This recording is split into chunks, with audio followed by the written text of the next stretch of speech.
Sehr viele durch die Tests.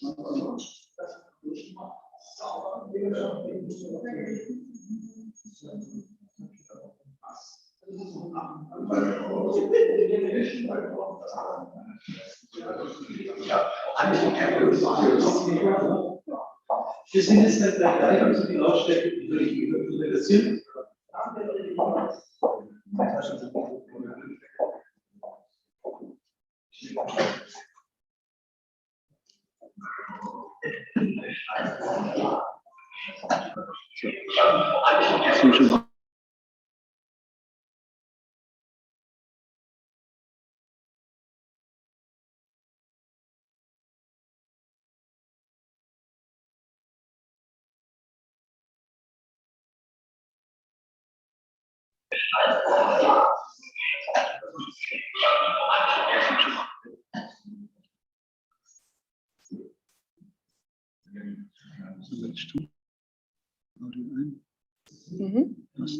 Passt.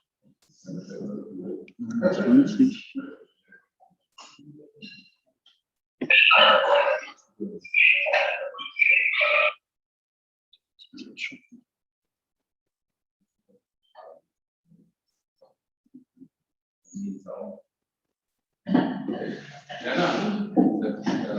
Angst hat, dass bei der Wiesenband wird auch nie Sound kommt. Bei der Musik, ja? Keine Ahnung warum. Weißt du wie? Wenn du Bildschirm teilen Nee, machst. da gebe ich immer Sound frei. Ach so. Ich gebe es immer frei. Aber jetzt, sagen wir, jetzt. Danke für den Hinweis, aber jetzt sind wir Zu spät. zu spät. Nein, Quatsch.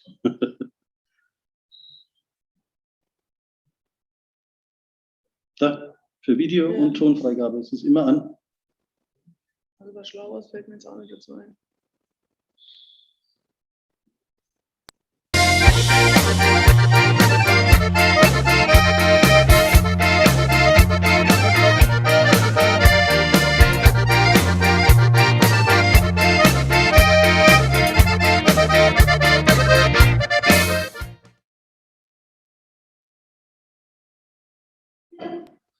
Einen schönen guten Morgen, oder?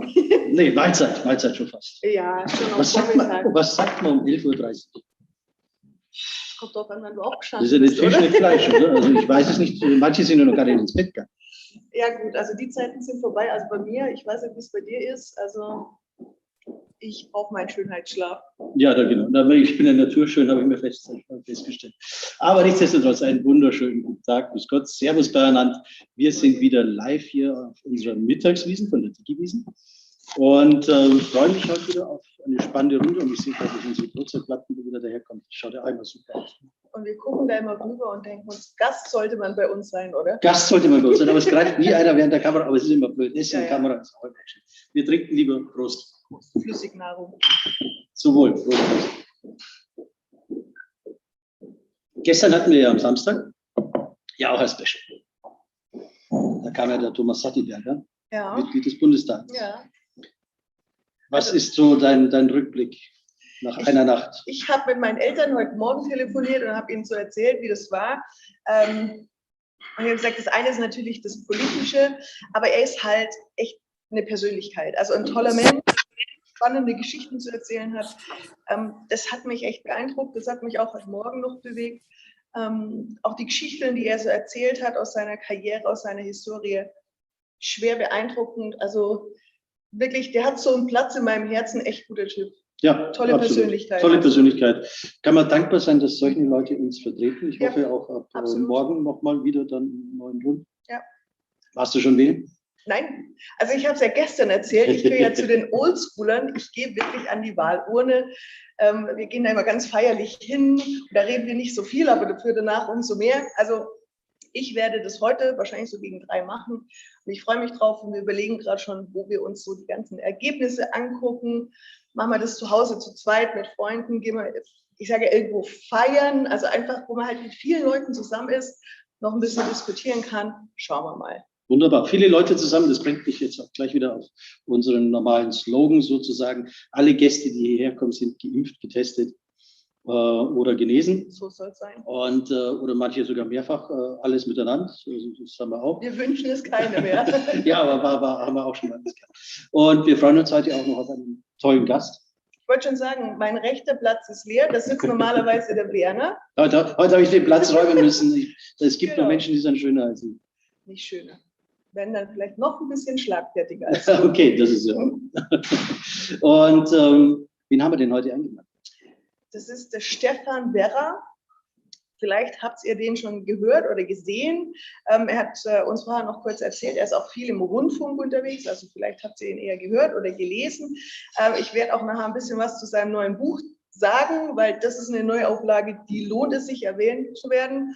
Und jetzt schauen wir mal, was er uns da heute so um die Ohren wirft, als schlagfertiger Typ mit seiner, ich wollte schon sagen Wiener Schnauze, aber der ist ja gar nicht aus Wien, gell? Ja, aber Ja. österreichische Schnauze. Halleluja. Das wird er uns aber gleich erzählen. Stefan wäre heute hier unser Herzlich willkommen. Danke für die Einladung. Schön, dass du 2G, da 2G, 1G. Ich gehe immer. Also alle Geht schon. und so, ich auch. Genau. Ich frisch geduscht heute auch. Also 4G. Aber ich habe ja gerade gehört vorher, Werner, dass du ja einer der schönsten Menschen bist. Ja, ich hoffe, das haben andere Sagt er gesagt. selber über Ach so. sich, ja. Das ist ja schlimm, wenn du so bist. Nein, jetzt hätte ich sagen müssen, die Fanbase da hinten hat gesagt, die Mehrheit hat abgestimmt. Aber die Ironie mag ich von dir. Und übrigens, du hast recht, ich bin kein Wiener. Ich weiß. Das ist aber Aber du bist gut Grazer, recherchiert. oder? Nein, ich bin Osttiroler. Osttirol, das ist, wenn man Salzburg gerade Richtung Italien runterfährt, so der südlichste Teil von Österreich. Der Teil, wo viele Deutsche neidisch hingucken. Ist Schöne Berge, Ja. tolle Gastro, Ja. ein Urlaubsparadies. Ja. Wo bist denn du dann als Kind mehr gewesen? In Italien oder in. Na, schon in Österreich. Das muss man wissen, da war ja noch keine EU, das heißt, über die Grenze drüber zu fahren, das war eine Challenge. Jetzt ist es lang her, weil wir haben immer geschmuggelt. Echt? Also das ist tatsächlich so. Und das muss man sagen, meine Eltern haben da einen echten Weitblick gehabt, weil in Italien, seien wir ehrlich, hat es die besseren Lebensmittel gegeben. Nicht nur damals, auch heute vielfach.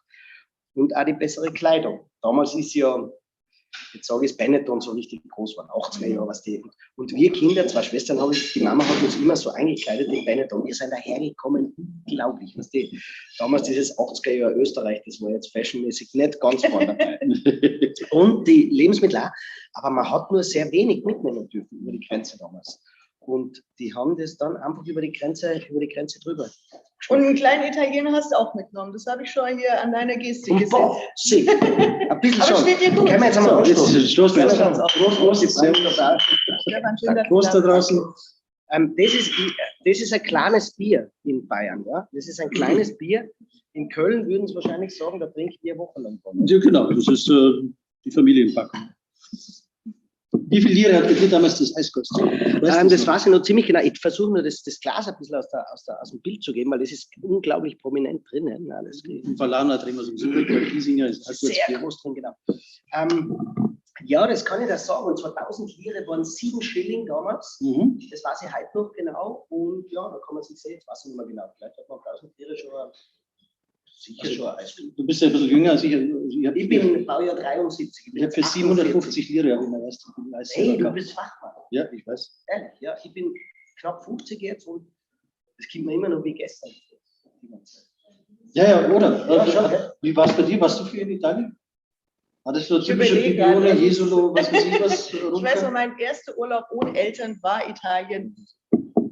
Ich überlege gerade, das war Rimini. Ehrlich? Ja, also das war schon noch wilde Zeit, so mit 13 katholische Jugendfreizeit, ganz klar. Ja. Das waren schon noch Zeiten, aber also so aufregend es ja immer war mit Geld tauschen.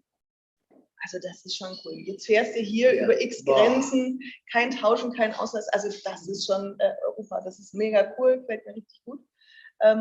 Auch wenn man manchmal noch so ein bisschen wehmütig wird, ja, wenn man so in alten Kästen rumwuschelt und dann findet man noch einen Lire. Schilling oder eine Lire oder Schilling, so. genau, ja. Das ist schon cool, ja.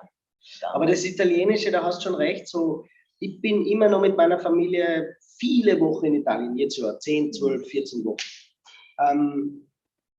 Und diese Lebendigkeit, das heißt, mit Menschen schneller in Kontakt zu kommen, ich glaube, da kennt man uns da in München ganz viel abschauen. Was wir das nämlich abläuft, das läuft so informell ab.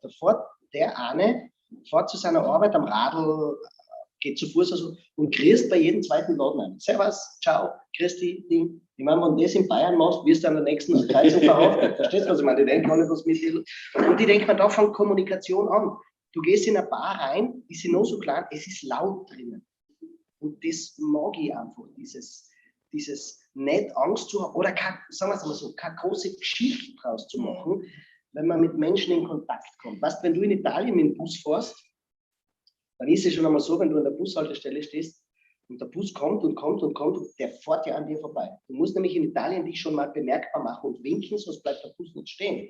Weil die glauben, da stehen nur Leute an der Bushaltestelle. Das heißt, du musst Ganz normal. Und das ist ja für uns schon Überwindung. Stell dir mal vor, du stellst dich draußen auf die Straße und winkst, dann denke ich mir, das kannst du machen.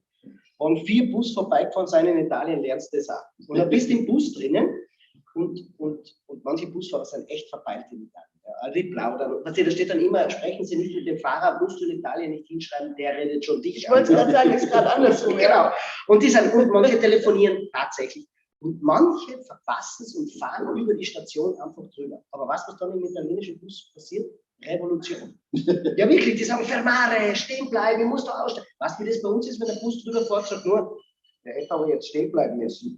Weißt du, weil wir nicht den Mumm haben, uns in der Öffentlichkeit bemerkbar zu machen, und der Zorn bleibt dann oft unterschwellig. Ist das eine Mundfrage oder ist es eine Erziehungsfrage? Oder? Naja, wir werden ja schon so erzogen, jetzt halt Druck. Und im Hintergrund wird aber schon drüber geredet. Man merkt ja schon, wie viel Menschen auf die Straße gehen. In letzter Zeit mehr, was die Fridays for Future und was nicht was, mehr auf die Straße. Aber insgesamt muss man sagen, in Ländern wie Frankreich oder in Italien, wo mehr kommuniziert wird, gehen die Leute mehr auf die Straße. Ja. Und das heißt einfach, dieses öffentlich seinen Unmut kundzutun, sich vielleicht mit anderen zusammenzureden, das ist im Süden mehr. Und auch, man merkt es auch an den Wohnungen, die sind kleiner, die sind eigentlich unattraktiver, muss man sagen. Und du meinst, dann ist es auch ein Teil des Überlebenstriebs, einfach zu sagen, Herrschaften, so nicht. Ich glaube umgekehrt, die Wohnungen sind so klein, weil die Leute mehr draußen sind. Das heißt, der Kaffee wird halt draußen. Wir gehen zeremoniell einen Kaffee trinken. Weiß ich nicht, zum Schumann oder irgendwo. Der Italiener geht vorbei, ganz normal geht vorbei, trinkt einen Kaffee und geht. Es ist quasi sein erweitertes Wohnzimmer. Ja? Also die Größe der Wohnungen, es ist jetzt in der Türkei das Gleiche, sind relativ klein, weil es leben mehr draußen in der Öffentlichkeit. Also da beneide ich wirklich, ich sage jetzt mal ganz pauschal, die Südländer, um diese Kaffeekultur. Ja. Dieses Vorbeihuschen, einfach, kann ja auch ein Cappuccino sein, aber so ein Espresso kippen, kurz Hallöchen sagen zu denen, die auch im Tresen stehen und weiter geht's. Und das halt 3-mal am Tag. Also das finde ich echt super. Aber soll ich euch mal sagen, das habe ich jetzt durch die Corona-Phase und so auch lieben gelernt. Einfach mal schnell irgendwo reingehen, kurz einen trinken, damit man wieder andere Leute sieht. Das war so beim Einkaufen, weißt du, das stehen ja meistens immer so Cafés vorne, irgendwie so Schnellkaffee. Schnell mal ein Espresso, da hat man ein paar Leute gesehen. Schau einfach nur und dann geh wieder weiter. Und wenn du es jeden Tag beim gleichen Kaffee machst, entsteht eine Beziehung, da kommen immer die gleichen Leute hin, du kennst den Barista dahinter und so passieren Netzwerke einerseits. Ja?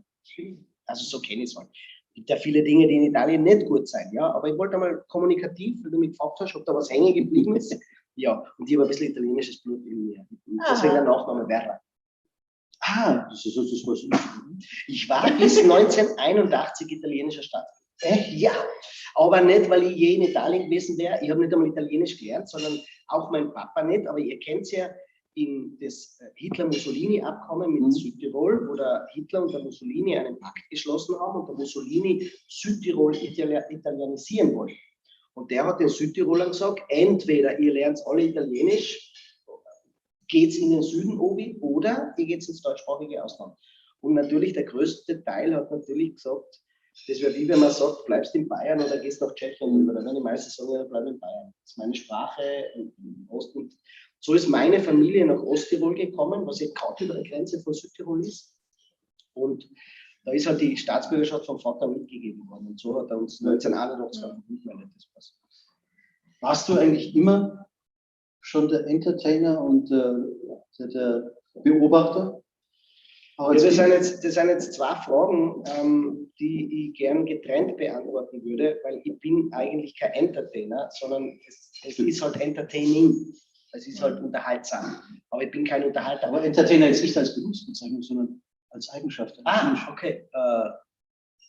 Der Schmäh ist immer grün. Oder? Mein Ding. Also, verstehst du das? Der Schmäh ist grün. Also den ersten Teil ja, den zweiten nicht mehr. Der Schmäh ist gelaufen, heißt es. Schmäh heißt ja nicht, ich mache jetzt einen Witz, sondern Schmäh ist so dieses unterschwellig, es ist einfach lustig. Wenn ein Mensch Humor hat, dann hat er einen Schmäh. Das sagt man in Wien, ja. Und somit in Österreich.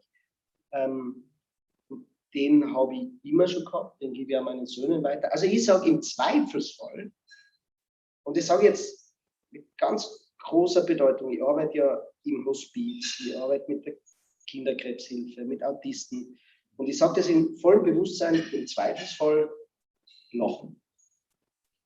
Und jetzt habe ich die Vorworte gesagt dazu, weil man dann immer sagt, naja, aber manchmal ist, nein, im Zweifelsfall lachen. Das habe ich in meinem Leben. Und so mache ich auch meine Fortbildungen. Und so schreibe ich auch meine Bücher, weil du das erwähnt hast. Und so schreibe ich auch meine Zeitungsartikel und meine Videos im Internet. Muss immer ein Augenzwinkern dabei sein. Das habe ich schon gehabt, das habe ich nicht lernen müssen. Und das zweite, Beobachter, ja, das glaube ich auch, ehrlich gesagt, weil wie das entstanden ist mit der Körpersprache. Mein Papa ist ja Bildhauer.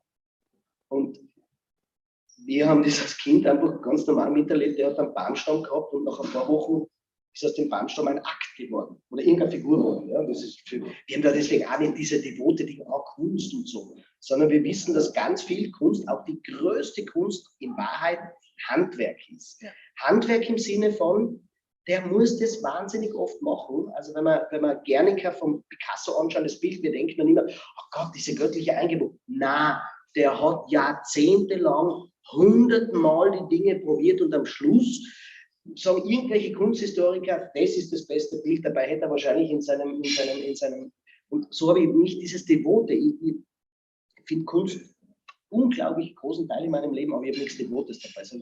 Ja. Und da haben wir das miterlebt. Und jetzt sage ich dir was, wenn eine Figur macht, also haben wir so am Tisch gesessen und zwei Schwestern, meine Mama, Papa, und er hat gesagt, ja, die Figur wird die Hand da haben. Und wir haben gesagt, die muss ein bisschen weiter vorgehen. Und da haben wir gestritten über so eine kleine Bewegung. Wenn das in die Kamera macht, so oder so. Das ist so eine kleine Bewegung, aber die Wirkung ist ganz unterschiedlich. Und das ist bei mir auf fruchtbaren Boden gefallen. Deswegen lange Antwort. Ich glaube schon. Also schon immer beobachten. Ich glaube schon. Ich meine, du hast das Thema Körpersprache ja auch angesprochen. Ich meine, der Übervater zu diesem Thema ist immer noch irgendwie der Sammy Moiko, so in der Wahrnehmung, in der Literatur. Was waren denn so deine Vorbilder? Also ich könnte mir vorstellen, dein Vater war wahrscheinlich ein großes Vorbild für dich. Wie gesagt, genau, dass ihr ja auch solche Sachen diskutiert habt, machen wir jetzt so oder so, ja. Also auch das macht ja was mit einem Menschen. Sich das überhaupt zu überlegen, was hatte das für eine Bedeutung, so oder so, ja? Weil es hat immer eine Bedeutung. Also, wenn man sowas macht wie ich, sind Vorbilder immer schlecht. Weil ein Vorbild heißt dann immer, der macht es richtig und ich versuche dem nachzueifern.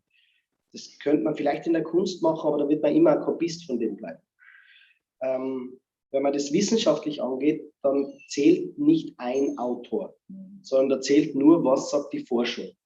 Deswegen lehne ich auch, also es gibt überhaupt keine Person, weil du hast richtig zitiert, du hast gesagt, der in der Wahrnehmung der populärste, in der Körpersprache Wissenschaft kommt er nicht vor. Das muss man mal dazu sagen.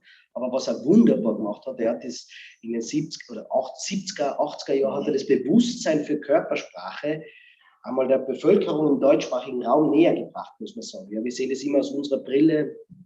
Aber ich habe in meinem Leben, sage ich ganz ehrlich, weniger Körpersprache-Bücher gelesen als die meisten Menschen selber, weil ich glaube nicht an Sekundär- oder Tertiärliteratur. Das meiste, was nämlich passiert, was man so liest über Körpersprache, in den Boulevardmagazinen und in den Psychomagazinen, da liest man dann etwas, was jemand anderer von jemandem abgeschrieben hat und fasziniert war und denkt, das ist wahnsinnig toll, das schreibe ich mal einfach rein. Und was ich mache, und das zitiere ich in meinen Büchern immer, ganz viel Verhaltensforschung, ganz viel. Du musst viel weiter zurückgehen. Deswegen rede ich viel über Neandertaler, ich rede viel über Primaten, ich rede viel über Tiere, weil den Großteil der Körpersprache, wie wir ihn machen, den machen ja Tiere gleich. Ja. Ich poste auch immer Vergleiche, zum Beispiel von Primaten und uns, und du wirst merken, da ist kein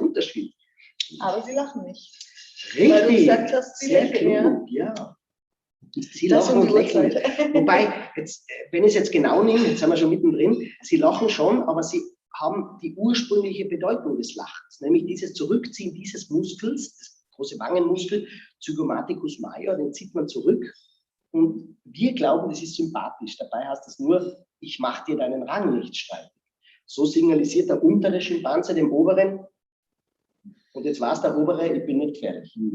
Und wir Jungtimieren das immer mit Sympathie dabei. Jetzt sage ich dir eins, wenn wir jetzt da vom Tisch sitzen und ich hau versehentlich das Glas Bier und mache genau die gleiche Bewegung, und damit zu signalisieren, sorry, das wollte ich nicht, geht nicht so Das ist streng. kein Anschlag auf euch. Ja, genau. Sondern es ist mir bei, ich bin euch unterlegen, ja, und wir machen es eh gleich. Ja. Aber das ist ja dann die Frage auch in der Folge, wenn wir jetzt Richtung Körpersprache gehen, wann entscheidet man sich zu einem Experten? Also geschieht das mit dir oder hast du gesagt, oh, das Thema interessiert mich, ich lese mich da rein und irgendwann hast du gemerkt, das ist mein Ding? Ich habe mich schon in der Jugend ganz stark damit beschäftigt. Und dann habe ich so einen Knacks gehabt und habe mir gedacht, naja, wenn es um die Körpersprache geht, dann wird wohl das Steuerorgan des Körpers entscheidend sein, nämlich das Gehirn. Und daher kommt halt mein sehr naturwissenschaftlicher Ansatz. Sie lehnen es ja völlig ab, nur weil jemand die rechte Hand am Knie oder am Oberschenkel hat, sofort ein Psychogramm draus zu machen. Ja? Und denken, um Gottes Willen, wenn es die rechte Hand ist, dann ist in der Kindheit was Schlimmes passiert. Also, das ist ja immer eine Mutmaßung. Es geht immer um die Wirkung. Und ich bin dann einfach so interessiert dafür und ich habe nie im Leben gedacht, dass das ein Beruf werden könnte. Das ist schleichend gegangen. Weißt du, man sitzt so am Tisch wie wir jetzt gerade und wenn sich ein Mensch mit einer Sache unglaublich gut auskennt, dann hören Leute zu. Und zwar, wenn der mehr weiß, als man sonst in einer Brigitte nachlesen könnte. Und dann hört man den zu. Und irgendwann hat mich einer einmal gefragt, du, ich habe ein Seminarinstitut, magst du nicht einmal eine Stunde von meinen Teilnehmern reden? Und so hat das angefangen. Ich weiß es heute noch, das war eine Telekommunikationsfirma und ich habe damals keine Ahnung gehabt, dass ein Bereichsleiter und Abteilungsleiter ist. Ich habe die Worte Bereichsleiter und Abteilungsleiter nicht gekannt. So fern war mir also die Künstlerhaushalt. Was weißt du, was ein Bereichsleiter ist? Ja? Und ich habe dann darüber geredet und die waren so begeistert und bin wieder eingeladen worden und wieder eingeladen worden. Und irgendwann sind die Gruppe halt viel größer geworden. In Polen waren es jetzt zweimal in einer Halle 20.000 Leute. Ja? Und der Punkt ist, ich habe nie den bewussten Plan gefasst, das wird mein Beruf, sondern es ist einfach entstanden und irgendwann habe ich halt davon leben können. Das ist der Lauf der Dinge. Lauf der Dinge. Ja, das ist super. Das ist doch genau eigentlich das Richtige, weil es dann auch etwas machst, wo dein Herz durchschlägt. Völlig. Und du machst es ja mittlerweile schon seit vielen, vielen Jahren extrem erfolgreich. Bist in allen möglichen Fernsehsendern, bist im Radio, schreibst viele, viele Bücher. Über das wir auch Jetzt gerne sogar auf der Digiwiesen. Ich meine, ja, sogar. Ja, sogar. Entschuldigung, wer ist das russische Fernsehen gegen die Digiwiesen? Ja, eben. Ja, und jetzt hast du ja ein Buch geschrieben, ja, das ich extrem spannend fand. Du hast schon ein bisschen durchgeblättert. Ich wollte es nicht gleich zeigen, weil das ist echt ein Highlight für mich. Ich weiß gar nicht, ob ihr das richtig gut sehen kann. Ich sehe es auch. Ja, also das ist das Körpersprache-Buch vom Stefan. Warum empfehle ich eine Neuauflage? Ja? Also ich meine, Neuauflage, was kann man da erwarten? Aber was mich halt echt interessiert, du hast da 2 tolle Frauen noch mit aufgenommen und schon allein deswegen empfehle ich es. Kamala Harris, Vize USA, Respekt, hat sie super gemacht. Und die Ursula von der Leyen, ich glaube, in Deutschland hat die immer noch so ein Wackelstanding, aber ich glaube, außerhalb von Deutschland hat die ein ganz anderes Standing. Auch das ist eine ultra erfolgreiche Frau. Die hast du hier ganz genau unter die Lupe genommen. Ich habe gesagt, kann ich das auch so abends lesen, wenn ich so gemütlich auf dem Sofa, auf dem Kanapee liege, weil irgendwann ist es auch gut. Und er hat gesagt, ich empfehle es dir total, weil das ist so geschrieben, da hast du auch Spaß damit. Und also ich habe es noch nicht gelesen, freue mich aber narrisch drauf. Klingt super überzeugend und ich habe einfach Lust dazu. Also du hast mir wirklich den Mund wässrig gemacht und auf meiner Wunschliste steht schon. Danke.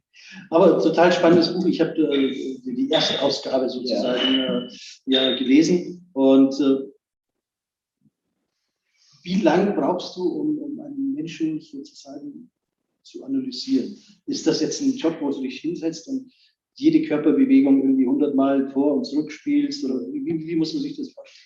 Das kann ich dir genau beschreiben. Ich war jetzt im Sommer im ORF bei den Sommergesprächen mit der Ingrid Thurnherr, die kennt man vielleicht, diese ganz bekannte Journalistin, und da haben wir immer die Sommergespräche, die es in Deutschland auch gibt, wo die Spitzenpolitiker eine Stunde lang mit einem Journalisten sprechen und wir haben das dann auch analysiert, mit Politikjournalisten, Wissenschaftlern, und ich habe die Körpersprache übernommen. Und zum Beispiel Sebastian Kurz, der auch im Buch vorkommt. Und ich habe das immer mit Instagram begleitet, meine Vorbereitung. Wir sind da alle zusammengesessen, haben das Gespräch angeschaut. Den Sebastian Kurz kenne ich natürlich körpersprachlich sehr gut. Und ich habe den Leuten gezeigt, wie viel ich in dieser Stunde mitgeschrieben habe. Und das waren 6 DIN A4 Seiten voll von oben bis unten mitgeschrieben.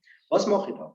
Ich schaue, was er einfach nur tut, wie wir jetzt tun. Ich fuchtel herum und Ding und dann treibe ich einmal links und einmal rechts. Und das schreibe ich einfach nur mit, ohne Wert. Du meinst, wir sollten das so machen? Ja, der schon Regenmantel an. Ja. Da unten alles voller Plastik. Aber ich bin der Einzige, der trinkt bei euch jetzt. Na, dann Prost. Prost. Ja, Genau, das stoßen wir mal an. Prost, Prost. Dann schreibe ich mit, was ich mache. Mir folgt das auf bei einem Politiker und dann schreibe ich dorthin und schreibe den Timecode dazu. Um 21:01, 17 Sekunden hat er das gemacht. Dann macht er in der nächsten Ding was anderes. Und dann schreiben wir das alles an und dann kommt drauf, dass er oft das Gleiche gemacht hat. Und ich sage euch was Konkretes, was der Sebastian Kurz macht. Wenn er spricht, Sebastian Kurz, hält er die Hände so und das schaut immer aus, als würde er mit einer Salatschüssel folgen. Ja, Das habe ich gelesen, wie kommst du auf das Wort Salatschüssel? Naja, das ist halt eine Analogie. Und das, was dann passiert ist nach dem Sommergespräch, ich habe das natürlich dann auf Sendung gesagt und das geht jetzt erstens durch die Presse und zweitens auf Social Media. Da war er jetzt gerade wieder und die Leute schreiben, hast du gesehen, wieder war die Salatschüssel und der macht es manchmal nur mit der rechten und nur das. Und das sage ich den Leuten. Und das heißt, ich schreibe unglaublich viel mit und dann filter ich raus, was macht er oft und dann kommt das Muster von einem Sebastian Kurz raus. Wir kennen über die Ursula von der Leyen genauso reden. Und was dann passiert? Ich habe da nichts erfunden über ihn. Ich habe kein Psychogramm erstellt. Warum macht er das und was? Das weiß ich doch nicht. Aber was dann auslöst, ist, dass die Leute das Gefühl haben, deswegen habe ich so ein Gefühl zu ihm. Ich sage euch ein anderes Beispiel, darf man in dieser Sendung aufstehen. Du darfst alles machen. Was der Sebastian Kurz macht, ist, zum Beispiel, pass auf, Sebastian Kurz stellt sich sehr brav so hin mit den Händen. Ja, der steht sehr brav, immer Hände vom Bauch und so, macht Ursula von der Leyen natürlich auch. Und wenn er spricht, macht er das so und so. Und wenn ich das den Leuten sage, dann löst es bei ihnen ein Bewusstsein plötzlich auf und die Leute sagen, ja genau, und das stimmt, tatsächlich, jetzt fällt es mir erst auf. Und damit erkennen die Leute, warum sie ihn mögen oder eben nicht mögen. Und das ist eine Bewusstseinserweiterung. Und das ist alles, was ich eigentlich mache. Und da schreibe ich wahnsinnig viel mit. Hast du bei deinen Österreich-Analysen die Margarete Schambild auch zugehört? Nein, ich habe nur die Parteispitze. Die habe ich die Woche kennenlernen dürfen. Doch, die Woche noch. Wir waren mit der norwegischen Digitalministerin und Österreicherin in einem Call. Total spannend, weil die zwei Menschen auch komplett unterschiedlich sind. Da hätte ich dich gerne an meiner Seite gehabt, beziehungsweise danach das eine oder andere Analysesystem gehabt, weil das war ein erstes Anbahnen sozusagen, den sie beide noch nicht wirklich kennen. Aha, okay. Ja. Und war viel Körpersprache drin, die ich aber nicht wirklich lesen konnte. Ja. Also das müssen wir dann vielleicht mal nachholen, wenn das Video raus ist. Also ich muss jetzt aber auch nachholen. Ja. Hast du schon Gelegenheit gehabt, die deutschen Bundeskanzlerkandidaten so ein bisschen anzugucken, zu analysieren? Hast du da vielleicht schon einen Shaker entdeckt oder ich weiß es nicht, Waschtrommel oder keine Ahnung? Also ich habe die deutschen Kandidatinnen und Kandidaten in so vielen Zeitungen, Fernsehsendungen analysiert, Laschet, Baerbock und Scholz. In österreichischen Zeitungen, in Standard, im WDR, in Deutschland, in jedem Fall kann ich da überall. Im Bayerischen Rundfunk jetzt kürzlich. Ich kenne sie sehr gut. Den Laschet kenne ich am allerbesten, den habe ich damals für den WDR und für die Rheinische Post beim Wahlkampf, wo er gegen Hannelore Kraft damals noch angetreten ist, analysiert. Und ihr werdet staunen, meine Analyse war damals vor Jahren ganz die gleiche wie jetzt. Jetzt muss man nämlich insgesamt sagen, ein Mensch verändert seine Körpersprache nicht plötzlich. Ja?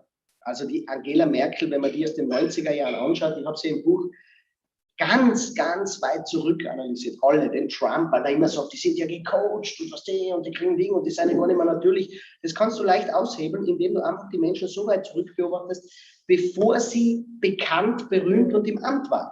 Und wenn sie da ganz anders wären, würde man sagen, ja, da war etwas Einschneidendes. Bei der Merkel, die war immer schon gleich. Trump in den 80er Jahren, du wirst es nicht glauben, er war gleich, er hat sogar seinen Kussmund damals schon gemacht. Und das Gleiche ist beim Armin Laschet. Das war keine Überraschung. Und jetzt die Umfragen zumindest sind ja nicht so berauschend und da ist ja tatsächlich nach unten gerauscht. Das heißt, wenn ich jetzt sehr vorsichtig sage, die Bevölkerung ist nicht vollends überzeugt von ihm. hätte man nur zurückgehen müssen und einfach den Wahlkampf von damals anschauen müssen, vielleicht auch meine Analyse, und da werden wir auf vieles einfach draufkommen. Wenn man dann trotzdem sagt, wir wollen ihn trotzdem, ist das ja gut. Aber sich jetzt überraschen zu lassen, da muss ich sagen, da entscheiden große Parteien nach Kriterien, wo man jetzt einfach merkt, das ist eigentlich gegen das Volk. Und das Gleiche gilt für die Grünen. Ja. Wenn man da einfach nach internen Kriterien Dinge entscheidet, die aber emotional beim Volk keinen Anknüpfungspunkt bieten, nämlich um das geht's, ja, dann darf man nicht sagen, dass wer anderer schuld wäre, außer die Parteigremien, die das entschieden. Darf ich trotzdem nochmal nachfragen? Ich möchte nochmal auf den Gipfel rumpieken. Ja. Hast du da welche entdeckt bei den Ja, dreien? klar. Also Verrätst ich du mache es uns? ganz kurz jetzt, weil das dauert, könnt ihr jetzt ewig drüber reden. Armin Laschet macht eine Sache, er ist extrem instabil in seiner Körpersprache. Also wenn jetzt Laschet bin und dir zuhören wird, dann wird es immer, ich mache es jetzt schneller, ja, dann wird immer so gehen.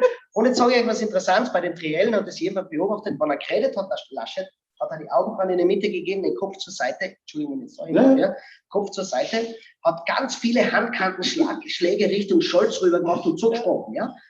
Und jetzt könnte man sagen, das ist gut, weil er sich aufregt.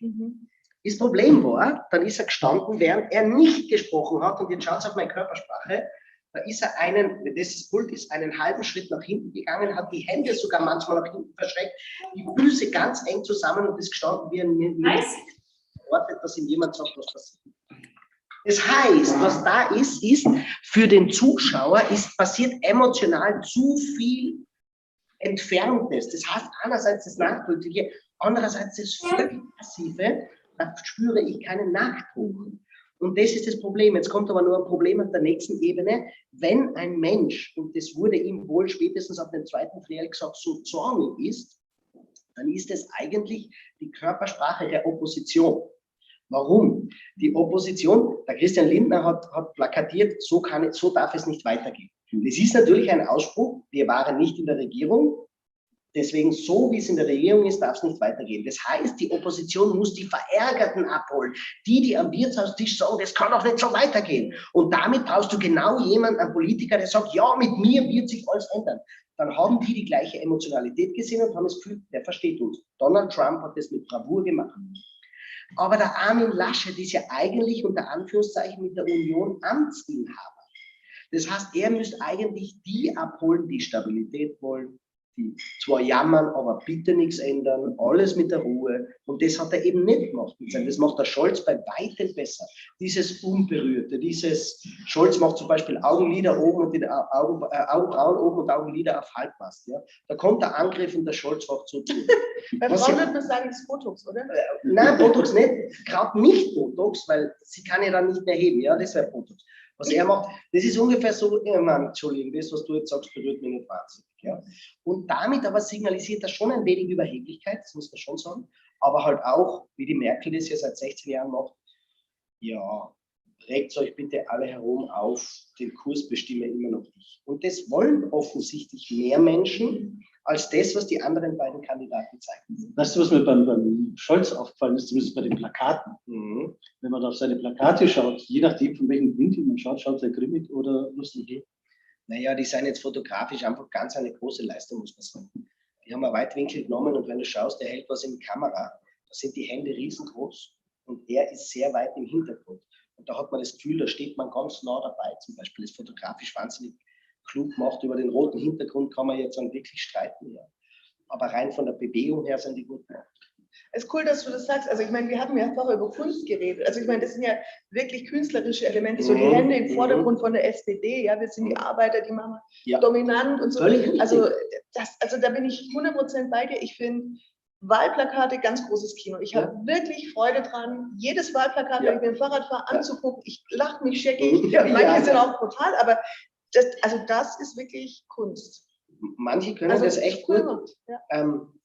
Egon Schiele, wenn wir schon reden von Kunst, der hat seinen Figuren immer riesengroße Hände gemacht. Und das waren einfach Arbeiterhände. Das waren einfach Dinge von Menschen, die jetzt nicht die Aristokratie waren, sondern das waren Leute, die einfach ausgezehrte Menschen mit großen Händen. Und in Wahrheit ist das genau das, wie du völlig richtig sagst. Der will da offensichtlich Anpackmentalität, Arbeitermentalität signalisieren. Wie schaut es jetzt bei der Baerbock aus? Annalena Baerbock hat ja eigentlich ein großes Talent, was Körpersprache anbelangt. Das hat man gesehen ganz am Beginn. Was sie schafft, ist nämlich genau dieses Neubeginn, diese Energie zu signalisieren. Wie macht man das? Das ist für alle wichtig. Wenn ich will, dass meine Kinder was mitmachen und der Gaudi haben, sagen, kommt's Jungs jetzt oder Mädels, jetzt machen wir das und mach so eine Bewegung dazu. Wenn ich zu meinen Kindern sage, kommt's jetzt, das machen wir jetzt. Das ist völlig absurd. Aber so redet Scholz zum Beispiel, so redet Merkel zum Beispiel. Und das kann die Baerbock gut, die reißt oft die Hände rauf. Sie hat aber ein Riesenproblem bekommen aus der Plagiatsaffäre und die Lebenslaufaffäre. Dann ist ihre Körpersprache plötzlich in sich zusammengefallen und sie hat zwei wichtige Signale begonnen zu zeigen. Das erste ist, Baerbock, die vorher so gezeigt hat, hat plötzlich so gezeigt. Das heißt, sie hat es nicht stehen lassen draußen, sondern sie hat es ganz schnell wieder zurückgezogen. Sie fängt plötzlich so, ich meine, das sieht man jetzt auf der Kamera, wie eigenartig das wirkt, wenn ich jetzt so mache und die Hand stehen lasse, wirkt gar nichts eigenartig. Aber wenn ich sie wieder zurückziehe, wirkt das wahnsinnig unsicher. Punkt Nummer 1. Punkt Nummer 2 teilt sie mit Armin Laschet, und zwar Alpha-Tiere erkennen wir an einem Signal, nämlich Alpha schaut die anderen weniger an, Alpha lässt sich anschauen. Und was Laschet und Baerbock machen, wenn der Robert Habeck daneben ist, selbst wenn neben Laschet der Scholz steht, schaut euch bitte die Analysen auf meinen Social-Media-Kanälen an, mit dem Standard aus Österreich, da habe ich Schnittbilder reingegeben, wo man genau sieht, dass Baerbock ständig schaut, was macht der Robert Habeck gerade. Sie geht da vorne und schaut immer mit einem Auge rüber, was macht er gerade. Und damit kriegen wir subtil mit, aha, sie orientiert sich an jemand anderen. Laschet macht es noch viel, viel deutlicher, der schaut ständig herum. Da Zu wem schaut er dann immer? Kommt davon, wer um ihn schaut. Kommt davon, wer neben ihm steht. Da ist die Merkel daneben, da sind oft nur Leute, die im Alltag, wo das Flut war, da sind oft nur Leute daneben, die, weiß ich nicht, den Baum und durch sind und er schaut, wo gehen die hin. Dann ist halt eine Situation vor der Kamera, da steht der Scholz und der Laschet daneben. Und der Laschet schaut nur so herum, bis der Scholz irgendwann hergeht und ihm sogar so quasi das Kommando gibt, wir müssen jetzt da gehen, und er folgt ihm nach. Und das kriegt niemand bewusst mit, aber subtil haben wir mitbekommen, er ist schon einmal nicht das Alpha-Tier. Okay. Söder? Söder. Wie lange habt ihr denn Zeit? Ja, Also, naja, Söder ist so. Söder ist in Bayern, hört man natürlich, dass Söder jetzt gemacht und der Söder hin und so weiter. Ich sehe das nicht ganz so. Ich beobachte den Söder körpersprachlich schon lange, habe ihn in mehreren Medien analysiert. Söder kann eine Sache, also Söder hat einmal einen Vorteil, er ist groß. Söder hat einen Vorteil, in seinem Blick hat er eine gewisse Strenge, eine gewisse Knorrigkeit. Und das funktioniert in Situationen, wo eine Not ist, Corona.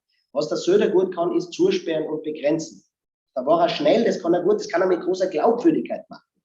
Was der Söder nicht kann, und der hat ja immer Umfrageschwierigkeiten vor Corona gehabt. Erinnert euch einmal zurück, das haben wir ja alle vergessen. Der war immer so, traut man es ihm zu oder traut man es ihm nicht zu. Was dem Söder wirklich fehlt, ist dieses Visionäre, und dahin gehen wir jetzt. Und jetzt vergessen wir alles, das wird es sein.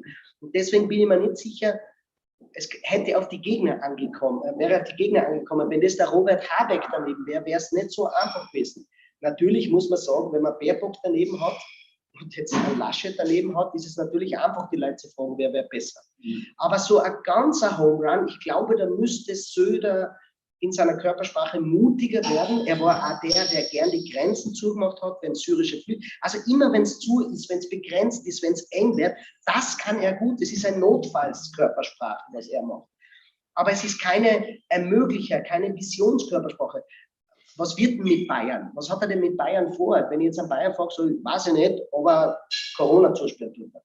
Das heißt, jemand einfach, der rücksichtslos einfach sagt, es ist egal, ob das jetzt umfragentechnisch gut wäre oder nicht, mit solch einer Körpersprache, die was Positives signalisiert und sagt, Leute, vertraut mir, das ist der Weg, wo wir hin müssen. Das sieht man bei ihm in der Körpersprache wenig. Kennst du dann den idealen Kandidaten?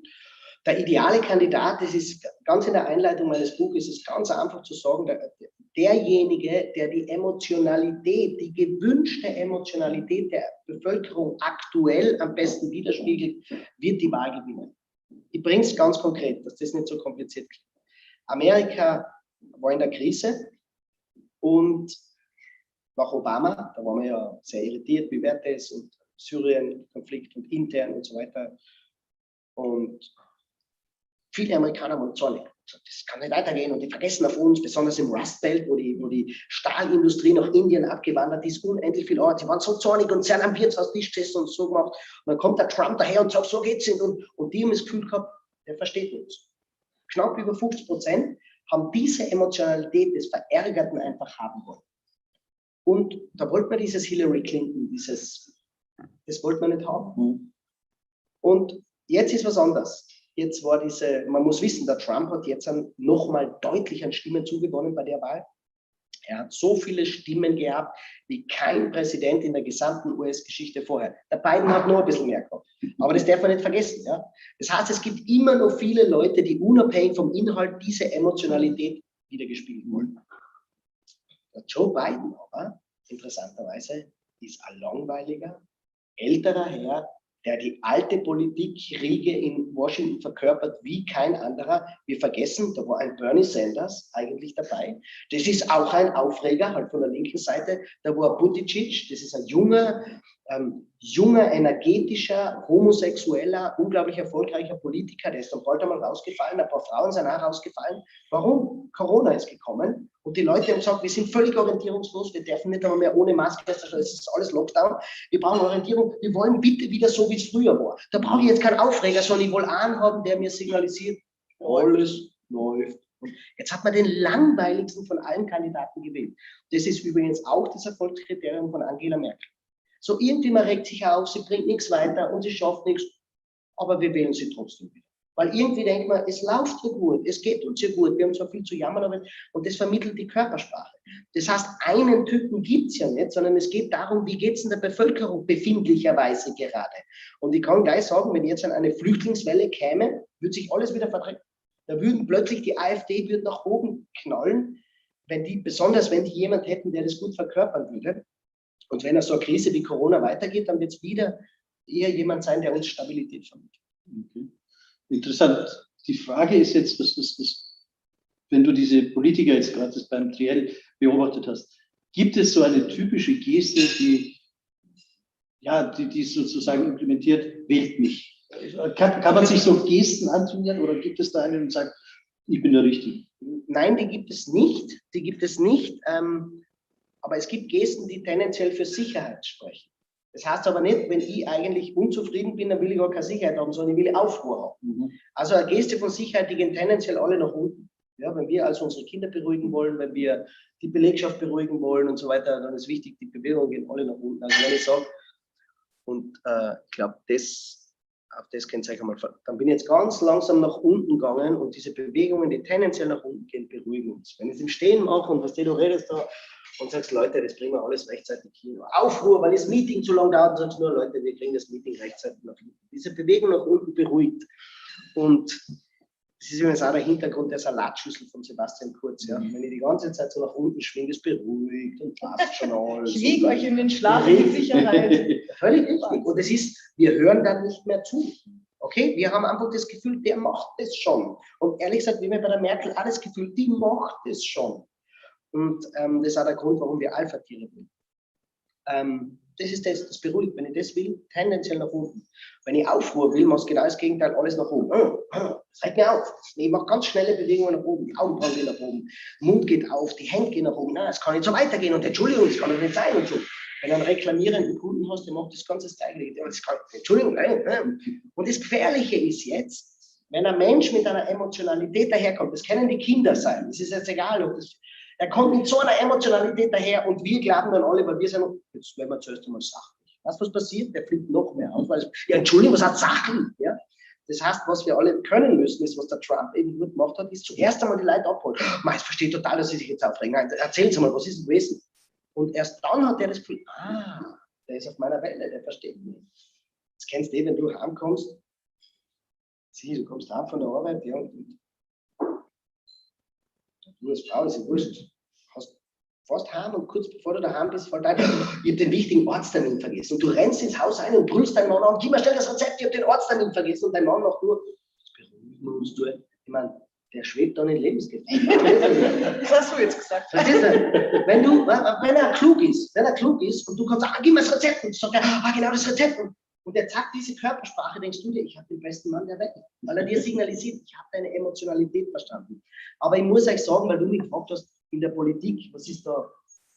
Das kommt nicht aus der Politik. Das kommt auch nicht aus der Wissenschaft, sondern das können wir ganz, ganz selbstverständlich. Weil wenn dein Kind vom Kindergarten nach Hause kommt und ganz, ganz traurig ist, dann sagt das Kind, Mama, Mama, mir ist was passiert. Was macht jetzt jede Mutter, jeder Vater? Augenbrauen in der Mitte zusammen, Mundwinkel nach unten, Kopf zur Seite. Was ist denn gewesen? Das heißt, wir gehen sofort in Entsprechung mit der Körpersprache, weil wir genau wissen, wenn ich nur zum Kind sage, was ist denn gewesen, dann hat das Kind nicht das Gefühl, dass wir Verständnis für es haben. Dieses Verständnis für andere Menschen zu übermitteln, ist ja auch im unternehmerischen Sinne ja extrem wichtig. Das Verständnis für meine Mitarbeiter, Chef oder auch unter Kollegen untereinander auf die Situation einzugehen. Gibt es da irgendwie so 2, 3 Faustregeln, von denen man sagen kann, Mensch, dann wird das Team vielleicht ein bisschen netter? Oder? Also es fängt mit uns selber an. Das kann ja sagen, jede Führungskraft steuert ein bisschen die Emotionalität. Ich kann jeder Führungskraft nur 2 Dinge sagen. Geh öfter lächelnd durch die Bude. Und geh nicht die ganze Zeit herum und da habe ich noch was zu tun und das muss ich noch machen und das strahlt auf alle Leute an. Und alle sagen, wenn du mit einem leichten Lächeln, nicht diesen stupiden Dauergrenzer, sondern ein Tipp für alle, schau, dass deine Mundwinkel etwas näher am Lächeln als am ernsten Gesicht sind. Wenn ich das auch mache, so wie du es ganz oft machst. Ja? Also nur so und nicht so. Nur so und nicht so. Ganz ein bisschen nach oben. Das hat eine gewisse Leichtigkeit. Ja? Das ist das Erste. Und das Zweite ist, wenn ein Mitarbeiter auf dich zukommt. Wenn ein Mitarbeiter eine Frage an dich, wenn er dir was erzählen will, dann hebt die Augen. Der kommt nur auf dich zu und sagt, und in dem Moment, er sagt nur, ich bin wieder vom Urlaub da, bist wieder da. Und was sagen wir? Bist wieder da. Das heißt ja ungefähr sowas wie, ich sehe schon Zeit, wann das da bist. Dabei will ich ja ihm vermitteln, es ist ja Gaudi, hebt die Augenbrauen. Ich sehe gerade am Fan-Tisch, tun uns gerade Augenbrauen. Beim Andi ist es ganz leicht, weil dann sieht man, wie die über die Brille rausgeht. Ja, genau. Andi Augenbrauen ist ist ja auch einer der stärksten Mittel, kulturunabhängig, geschlechtsunabhängig, temperamentunabhängig. Das kann jeder machen, jetzt die Augenbrauen, wenn ein Mensch auf euch zukommt. Echt? Ja, zum Beispiel. Moment, muss man hochtackern. Also Ja, wenn aber heute du machst auch Gäste, gleich mit, gell? Du erzählst Ja, es so und ja. jeder macht es entweder gedanklich hochziehen oder macht es wirklich. Also ich meine, ich sehe es ja hier am Stammtisch. Man antizipiert ja auch so an sein Gegenüber. Das ist der Hammer. also wenn jetzt jemand da eine Frage eintippt, wie hat eine Frage gekommen, dann mache ich das so auf und das ist mehr Wertschätzung, als wie ich sage, da ist eine Frage gekommen. Wie viel Gelassenheit sollte man ausstrahlen? Also ich bin ja eher so, ich sage mal, auf der gechillten Seite des Lebens. Das Der so der Haflinger unter den ja, genau. Emotionen. Also mir geht ja nichts mehr an, weil mir ist mittlerweile alles gut. Ich habe so viel Tiefen erlebt. Das kann nicht mehr tiefer gehen. Nein, du bist total erfolgreich. Ich beobachte die jahrelang schon. Jetzt muss ich jetzt sagen, also Gelassenheit ist ganz gefährlich, wenn man glaubt, körpersprachliche Gelassenheit wäre besser, weil sie verhindert Euphorie. Das haben wir jetzt 16 Jahre lang gemerkt. Man mag zu Angela Merkel stehen, wie man will, Stabilität und alles, aber Euphorie und Begeisterung hat sie keine ausgelöst. Dabei gäbe es in Deutschland genug Möglichkeiten zu sagen, es ist eine Nation, die unglaublich toll ist und viel weiterbringt. Warum sagen die das in Berlin und in München uns nicht zumindest einmal pro Woche, Leute, ihr macht das gut, bitte weitermachen. Wir stehen euch nicht im Weg herum. Das wäre wahnsinnig gut. Das ist das Erste. Körpersprachlich, glaube ich, muss man schon oft die Dinge nach oben. Das heißt nur Wertschätzung, ja. Aber zu deiner Gelassenheit innerlich, gebe ich einen Tipp. Wenn man so einen Job hat wie ich, der lebt ja von Spitzen, ja. Also was, du bist im Fernsehen und dann redest du in einer großen Halle und dann veröffentlicht ein Buch und dann bist du in einer Podiumsdiskussion. Es ist ständig so eine Spitze, ja. Und da gibt es einfach ganz viele Erfolgsmomente. Und das ist einfach wahnsinnig toll und die Leute jubeln dazu und so. Was die Gefahr ist, dass dann ein Mensch hergeht und denkt, ich glaube, ich bin wirklich ein bisschen besser wie alle anderen. Ja. Ich bin schon was Besonderes. Jetzt hast du ein bisschen was von Falco. Der ist Ja, oder? ja. Aber es sagt der eins, was die gleichen Menschen dann oft machen, wenn sie einen, und das passiert gleich oft, du wirst beschimpft, dann schreibt er in Social Media an Beleidigung. Besonders wenn du politische Körperspracheanalyse machst, du wirst beleidigt und Dinge und so weiter. Und das passt jemandem nicht. Da gibt es ganz viele Tiefs. Oder du hast einen Fernsehauftritt, wo du die Zeit übersiehst, wo du nicht am Punkt, das passiert, ja. Dann ist die Gefahr, dass die Leute, die sich selber gerne in den Himmel loben und selber, und jetzt muss man gratulieren und die muss man, was mit, halt mache ich Flaschenwein auf und so weiter, dass die sich dann auch unglaublich peitschen, weil sie halt wahnsinnig schlecht waren. Und da wäre ein Fehler und ich bin so schlecht und ich kriege das. Und was ich für ganz wichtig halte, ist diese innere Volatilität mit mehr Gelassenheit auszutauschen. Und wie macht man das? Da gibt es einen Tipp dazu. Egal was du hast eine ganz schwierige Verhandlung, wo du genau weißt, wenn ich die nicht hinbringe, dann schaut es schlecht aus in dem Jahr. Also richtig, die Hosen gestrichen voll. Oder du hast einen wahnsinnig tollen Auftritt, wo du denkst, da werde ich heute, ich werde berühmt. Dann überleg dir immer, was mache ich am Abend danach? Also am gleichen Tag, was tue ich dann? Und du tust irgendwas, was du gern machst. Zum Beispiel gehst her und trinkst ein gutes Gieslinger Bier. Das mache ich einfach wahnsinnig gern. Ich setze mich dann hin mit Freunden und trinke ein Bier. Das machst du. Und jetzt denkst du mehr an das, was du danach machst, als ständig jedes Ding. Und jetzt passiert Folgendes. Du bist wahnsinnig erfolgreich. Und du denkst aber nur dran, ich flippe jetzt nicht aus, sondern ich gehe heute am Abend mit meiner Freundin Bier trinken. Oder es geht total in die Hose, ich gehe heute am Abend mit meiner Freundin Bier trinken. Das heißt, indem ich weiter in die Zukunft denke, an etwas, was meinem Leben Stabilität gibt und nicht diese Dinge, lerne ich mich einzugrenzen. Und das hilft auch in der privaten Beziehung übrigens, nicht nur als Chef, weil als Chef das Schlimmste für Mitarbeiter ist, wenn sie nicht wissen, wie der Chef heute in der Früh drauf ist. Wenn die nicht wissen, was ist er gut, ist er schlecht drauf. In der Beziehung auch, wenn dein Partner, deine Partnerin heimkommt, weil sie total himmelhoch jauchzend ist, weil sie was Tolles zusammengebracht hat in der Firma und unglaublich euphorisch und glaubt, sie reißt die Welt nieder und ruft jeden an, wie toll sie nicht ist. Und 2 Tage später kommt sie heim und das ist das Projekt im Bach runtergegangen und ist 2 Tage nicht mehr an. Das ist unglaublich belastend für eine Beziehung. Das heißt, dieses Eingrenzen des Erfolgs und auch des Misserfolgs, das hat mir wahnsinnig viel geholfen. Also ich sage euch gleich. Also jetzt auch gegen Bühnennervosität, oder? Also Ich sag, genau, das wollte ich gerade sagen. Ich bin nicht nervös, aber ich will den Leuten das mitgeben. Ich kann euch ganz sagen, ich rede in großen Hallen, du warst schon dabei, da sind 10.000 Leute drinnen und ich fahre dann nicht mit der Limousine hin, ich sitze in der Straßenbahn und fahre ganz normal hin und am Schluss fahre ich mit der Straßenbahn und am nächsten Tag stehe ich auf und mache die Wäsche und bügel vielleicht auch noch. Und ich kann euch ganz sagen, es ändert sich nichts, wenn selbst wenn du 4 Bücher geschrieben hast, es ändert sich nichts, das Leben bleibt so, wie es ist. Und es ist nicht, weil ich so gern Hausarbeit mache, sondern ich weiß ganz genau, das hält mich am Boden. Und das nicht nur im Positiven, sondern auch vom Negativen bringt mir das nach oben. Das Leben geht immer weiter. Amen. Amen. In der Kirche, darauf trinken wir es. Da trinken wir. Das ist anstrengend mit dir. Los, Das los, ist los. wie Brainstorming. Nein, ich darf nicht so viel reden. Alles Die wunderbar. Leute sollen Fragen stellen. Wir haben uns jetzt nicht zum Anschweigen. Ja, Also, das ist immer nicht klar. Du, ich wechsle mal geschwind das Hütchen. Ich setze mir jetzt das German Mittelstand Hütchen auf. Ja. Weil wir haben ja nicht nur unter uns was zu tun, in München, in Deutschland, sondern auch andere Länder, andere Sitten. Und was mich natürlich interessiert, hast du uns so ein Kulturhandbuch dabei? Also, weil wir auch Mimik, Gestik, worauf sollte man denn achten, auch in Geschäftsbeziehungen, was jetzt internationale Zusammenarbeit betrifft? Gute Frage. Wir antworten wiederum sehr wissenschaftlich darauf, und zwar der Großteil der menschlichen Körpersprache ist älter als der Mensch selbst. Das ist ein Paradoxon. Da zitiere ich Günther Anders, den Philosophen, der hat ja gesagt, der Mensch ist größer als er selbst, was ja gar nicht geht. Aber was der Günther Anders damit gesagt hat, der Mensch selber kann Dinge erfinden, die größer sind als er selber und sich damit selber zerstören. Ja? Und die menschliche Körpersprache ist älter als der Mensch selbst. Das heißt, es hat eine menschliche Körpersprache gegeben, bevor es den Menschen gegeben hat, weil wir einen Großteil der Körpersprache mit den Tieren gleich haben. Das heißt auch, zu glauben, dass der Ostasiate, der Japaner, der Chinese, eine grundsätzlich andere Körpersprache hätte als der Bayer, ist wissenschaftlich falsch. Wir haben ein paar sozialisierte Rituale, die unterschiedlich sind. Essrituale, wenn wir schon am Tisch sitzen. Begrüßungsrituale, die sich oberflächlich, Achtung, unterscheiden. Aber die sind vor allem da, um uns als Gemeinschaft abzugrenzen. Und das kennt jeder, wenn du diese New Yorker Gangs hast, was sehen, die begrüßen sich ja so irgendwie Ding. Der kommt auf die zu, der New Yorker macht so eine Begrüßung und wenn du jetzt richtig antworten kannst, ist das für den ein Signal, dir kann ich die Drogen vertrauensvoll verkaufen. Also, was die jetzt so.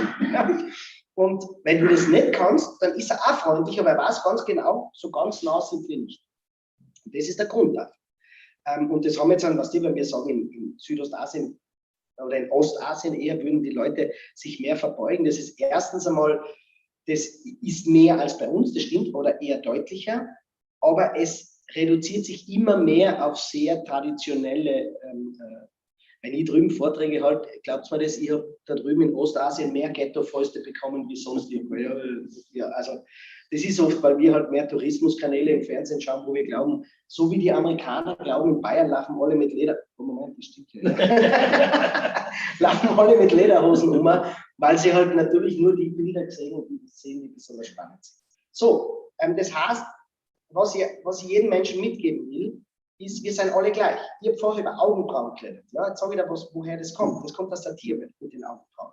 Das ist kulturunabhängig. Wenn wir die Augenbrauen haben, wenn ein Tier hast, ja, und ein Tier plustert sich auf, als zornig dominant ist, dann stellt sie die Federn und das Fell auf. Das heißt, es zieht die Haut nach vor und damit stellt es die Federn auf. Das zieht so nach vor. Wenn es unterlegen sein will, das Tier, dann zieht es die nach oben und damit legt es die Federn nach hinten. Und das machen wir auch. Wenn wir zornig sind, machen wir alle so. Und wenn wir unterlegen sind, Angst haben, machen wir alles so. Das heißt, wir haben nur das Problem, die Muskeln hören bei uns da oben auf. Ja? Das heißt, du kannst machen, wie du willst, aber die Dauerwelle wird trotzdem nicht fliegen. Ja, verständlich? Und das heißt, warum ich das sagen will, ist, egal ob du weißt, wie der Senegalese sich begrüßt, ich sage dann schon ein paar Beispiele noch, ja? Wie der sich begrüßt, das magst du vielleicht nicht kennen. Vielleicht auch Geschäftspartner, was weiß ich, der kommt jetzt aus China und denkst, um Gottes Willen, was machen und fängst an zu googeln. Da kommst du nur auf Tourismusseiten, das kann ich dir gleich sagen. Und China ist zu groß, als dass du homogen sagen könntest, wie begrüßen sich die. Ich kann dir eins sagen, wenn du weißt, wie du deine Nachbarin und deinen Nachbar freundlich begrüßt, wenn du weißt, wie du im Wirtshaus freundlich bei der Tür eingehst, wenn du einfach weißt, dass die Leute von Anfang an bei dir das Gefühl haben, du bist ein sympathischer Mensch, dann brauchst du dir nirgendwo Sorge machen, weil vielleicht verstehst du das Ritual am Anfang nicht. Aber was du immer erkennst, ob sympathisch oder aggressiv gemeint ist. Und deswegen sage ich, Leute, entspannt euch, tut weniger Keile zwischen Kulturen treiben, sondern seid daheim sympathische Menschen und dann wirst du überall als sympathisch wahrgenommen werden. Ja. Wolltest du? Nein, Ich mal schneller. weißt du, das ist so erschütternd einfach, wie du das sagst. Und das finde ich ganz toll, weil es gibt so ein warmes Gefühl. Also du kannst es nicht falsch machen, wenn du Nein. auch auf Menschen zugehst. Ja. Und das sind auch so Sachen, ich glaube, das muss man sich viel öfter so wiederholen und sagen, nee, also du bist, wie du bist und sei offen und dann hast du ja schon mal viel richtig gemacht. Ich meine, würdest du von einem Inder erwarten, der zur Wirtshauswiesen daherkommt, dass der weiß, wie Schnurrplattung geht und dass der weiß, wie die Bayern sich begrüßen. Das willst du überhaupt nicht. Im Gegenteil, die interessiert eher, wie begrüßen ihr euch dort. Aber wir glauben, wenn wir mit jemand anderem reden, wir müssen unbedingt wissen. Und die haben einen anderen Blickkontakt und die sind völlig, können wir uns bitte völlig entspannen. Ich habe da mal ein Video dazu gemacht, weil alle sagen, in Arabien dürfen Frauen Männern weder die Hand reichen, noch in die Augen schauen. Und dann habe ich ein Bild gepostet, wo die Merkel arabische Männer trifft Politiker, ja, schaut ihnen in die Augen, beide lachen sich an und geben sich gleichzeitig gerade die Hand. Und dann habe ich drunter geschrieben, ja, Araber niemals in die Augen schauen. Da wird ja so viel große Geschichte darum gemacht. Natürlich ist es ein bisschen mehr. Aber wir dürfen nicht glauben, dass es ganz anders wird. Kaum verlassen wir unseren Kulturkreis. Was das nämlich vermittelt, unterschwellig, draußen ist die Welt ganz gefährlich und unbekannt. Ich bin so viel auf der Welt unterwegs. Glaubt mir eins, im Grunde ist es, die Leute lachen gleich, die Leute lachen über die Witze gleich. Ja? Die Witze, Deutsch, Englisch, wo auch immer, die lachen an der ganz, ganz gleichen Stelle. Warum? Weil wir in Wahrheit uns viel ähnlicher sind, als wir glauben. Du kannst dich schon mal auf den Schluss vorbereiten. Ich werde dich nach einem guten Witz fragen. Erzählst du uns nachher ein? Cool. Gibt es eine Person, egal ob jetzt Politik oder aus der Wirtschaft oder sonst irgendwo, wo du sagst, der beeindruckt mich in irgendeiner Art und Weise extrem, weil er so in sich ruht oder diese Körpersprache perfekt beherrscht oder eben nicht perfekt beherrscht? Körpersprachlich oder politisch meinst du jetzt? Körpersprachlich. Da gibt es schon ein paar, die mich faszinieren. Das ist körpersprachlich, jetzt werdet ihr euch überraschen, nicht politisch, einer der allerbesten, Boris Johnson. Ich werde einmal eine Analyse von ihm machen, da zieht es dir die Schuhe aus. Der hat jetzt gerade eine Rede vor der UNO wieder gehalten, wo er über Kermit den Frosch redet.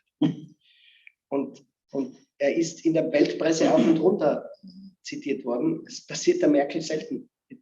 Und jetzt denkt er sich ja, und Kermit der Frosch hat nur gesagt, it's hard to be green, sagt er irgendwann, weil er ja green ist, ja, der Kermit der Frosch. Und er sagt, no, it's not. Und er meint damit die Grünenbewegung, die CO2 und so weiter. Also diesen Link, und was zitieren die ganzen Medien? Die zitieren, Boris Johnson redet vor der UNO über Kermit den Frosch. Und welche Körpersprache der dazu macht. Dann hat er 2 Videos gemacht von sich. Und da ist er im Büro und ich versuche es einmal kurz darzustellen und der geht einfach nur her oder er hat noch keine Kaffeetasse in der Hand, redet einfach so mit den Leuten ganz normal, wie wenn er jetzt da stehen wird und fängt an mit ihnen so zu reden. Und dann geht er los und geht durch sein Büro einfach durch und redet immer mit der Kamera, dreht sich immer wieder um, geht zur Kaffeemaschine, lässt den Kaffee runter und lasst ein halbes Wahlprogramm daraus, während er redet. Und soll ich dir was sagen, egal ob du drauf stehst, was der macht, es fällt dir schwer, dem nicht zuzustimmen. Und ich weiß, was für politische Eigenartigkeiten er von sich gibt und was er mit Brexit und so weiter gemacht hat. Und das ist so unglaublich natürlich und normal, ohne peinlich zu sein. Das hat er auch, so eine Situation, das weiß ich schon, ja. Das ist so normal, wie er mit uns redet, dass du dir einfach schwer tust, dann nicht zuzuhören. Und wir vergleichen das dann mit einer Rede von Frank-Walter Steinmeier im Bundestag, der da runterliest und dann einmal kurz ins Publikum schaut und das ist das, was ich mit Körpersprache meine. Nicht? Das Problem ist nämlich, weil man sagt, ja, wollen wir sie verkasperlen, die Politik? Nein, wollen wir nicht. Aber ich sage euch eins, wenn schon der Frank-Walter Steinmeier klüger ist als der Boris Johnson, das ist jetzt eine Annahme, ja, dann ist es auch seine Verantwortung, dass er seine Klugheit so mit uns teilt, dass wir gerne zuhören. Und wenn ich frage, wer hat denn schon einmal eine Frank-Walter Steinmeier-Rede von Anfang bis Ende zugehört, wird die Quote gegen 0 gehen, ja. Weil es einfach nicht attraktiv genug dargebracht ist. Und das ist, glaube ich, das Problem. Nicht, dass die Populisten die am Blödsinn reden, sondern wir müssen uns fragen, ja, wenn die am Blödsinn reden, warum kriegen sie so viel Aufmerksamkeit? Da muss doch unsere Aufgabe sein, wenn die gemäßigten Kräfte, die gebildeten Kräfte, dass die so attraktiv mit den Menschen kommunizieren, dass die mehr Aufmerksamkeit bekommen. Stichwort auch Corona. Warum kriegen denn so viel, manche, weiß ich nicht, irgendwelche Leute, die mit Wissenschaft 0 am Hut haben, warum kriegen die auf ihre Erklärungen zum Thema Impfung, Corona und so weiter weit mehr Klickraten als irgendein Virologe, der redet? Und das ist jetzt, deswegen übrigens arbeite ich auch zum Beispiel mit Max-Planck-Institut zusammen, mit Wissenschaftsorganisationen, um einfach denen zu vermitteln oder die holen mich, damit sie lernen, ihre Inhalte auch so ein wenig zu kommunizieren, dass mehr Menschen gern zuhören. Also ich finde, es ist ein ganz wichtiger Punkt. Also weißt du, wir Deutschen sind ja nicht darauf getrimmt, ausdrucksstark zu sein oder ausdrucksstark zu kommunizieren. Also ich meine, das haben die Amerikaner ihren Kindern schon in der Wiege mitgegeben. Ja, die machen das in der Grundschule zu präsentieren und so. Und das ist, Deutschland fängt auch langsam an, aber das ist eigentlich auch ein bisschen bedauerlich, dass wir das nicht mitgeben, weil wir wissen alle hier, also das ist ja auch im Berufsleben extrem wichtig, ja, also Dinge rüberbringen zu können, Mitkämpfer zu finden, Mitstreiter zu finden, aber wir vermitteln das nicht so wirklich. Also man hat ein schlechtes Gewissen. Ja, oder wir wären alle Naturtalente, ist aber keiner, wie du sagst, also Kunst kommt von Können und deine Kunstfertigkeit zu reden, hast du dir auch wahrscheinlich mit viel harter Arbeit zum antrainiert, geübt, wiederholt. Das ist ja nichts, was von oben kommt und dann machst du es. Ja, jetzt muss ich leider enttäuschen. Ich habe noch nie mein Leben geübt. Ich meine, das Ganze nicht. Nein, ehrlich nicht. Nein, ehrlich nicht. Ganz ehrlich nicht. Ich bin einfach so, wie es war, auf die Bühne gegangen. Aber jetzt sage ich da was dazu. Mein Sohn ist in München in die Grundschule gegangen. Damals, als er in die Grundschule gegangen ist, haben sie Referate halten müssen. Und der damalige Lehrer hat gesagt, wer sich beim Referat aufsagen bewegt, bekommt eine Note schlechter. Echt? So ist gesagt, wortwörtlich. Und jetzt hat mein Sohn ein Glück, weil er sieht, womit der Vater sein Geld verdient. Ja? Und das ist mit viel Bewegung. Aber insgesamt wird uns da ein schlechtes Gewissen eingeredet, dass wenn wir uns bewegen, dass das schlecht ankommen wird. Hast die Kontrolle verloren. Ja? Das ist immer so, wer sich viel bewegt, so, der hat sich nicht im Griff. Der hat sich nicht im Griff. Und du denkst so, hä? Und weil du sagst üben, und das habe ich mit viel Art, nein, weißt du, was ich glaube? Es gibt ganz viele Talente in Deutschland. Schau mal manche Comedians an, die sind einfach, die kennen das einfach gut. Warum drängen wir das in die Comedy und sagen, ja, das ist Unterhaltung, aber wenn es ernst ist, dann bitte nicht bewegen. Und ich glaube, ich sage nur einen Satz dazu, weil sie gesagt hat, man muss sich's anlernen. Ich glaube ganz was anderes. Ich glaube, man müsste es nur beibehalten. Es gibt einfach Talente, es gibt einfach Menschen, die sind sehr ruhig und sehr stabil. Merkel zum Beispiel, die macht das wahnsinnig gut. Die soll man auch gar nicht verändern. Helmut Schmidt, der war wahnsinnig ruhig, zumindest gegen Ende.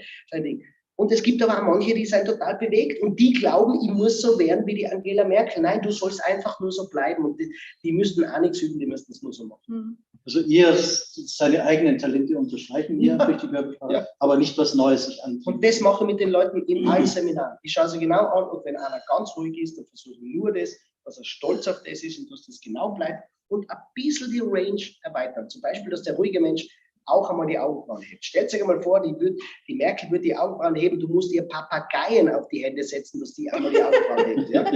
Das war das Einzige. Und denen, die lebendig sind, einfach das Selbstbewusstsein zu geben, es gibt genug Menschen, die so lebendige Menschen sehen wollen. Lass dich nicht von denen irritieren, die das nicht sehen wollen. Hast du hier, wir sitzen hier am Lockerberg, hast du hier jemals dieses der Blecken dir angeschaut? Sicher, was denn, ist ja logisch. Wie viele echte Lacher und Tränen siehst du da? Es sind vor allem immer die, wenn es von der anderen Partei jemanden erwischt. Ja? Also es gibt schon ein paar Leute, die wirklich lachen können, aber jetzt muss man die Leute in Schutz nehmen. Die sitzen dort stundenlang drinnen Und was das wird ja auch wirklich manchmal lang. Ja? Und da gibt es Reden und Dinge. Und wir sehen im Fernsehen den besten Zusammenschnitt.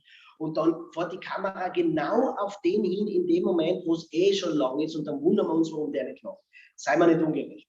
Die Profis wissen eins, wenn es um mich geht, grins eine, lach, auch wenn es dann nicht danach ist, weil jetzt kommt die Kamera auf dich. Also ich habe da schon, vielleicht auch, weil ich es halt selber oft erlebe und so weiter. Merkel hat ja jetzt, ich glaube, im Spiegel gesagt, wenn ich nur zu oder wenn ich nicht rede, schaue ich manchmal gelangweilt. Ja, da ist sie auch, muss man sagen, unprofessionell, muss man echt dazu sagen.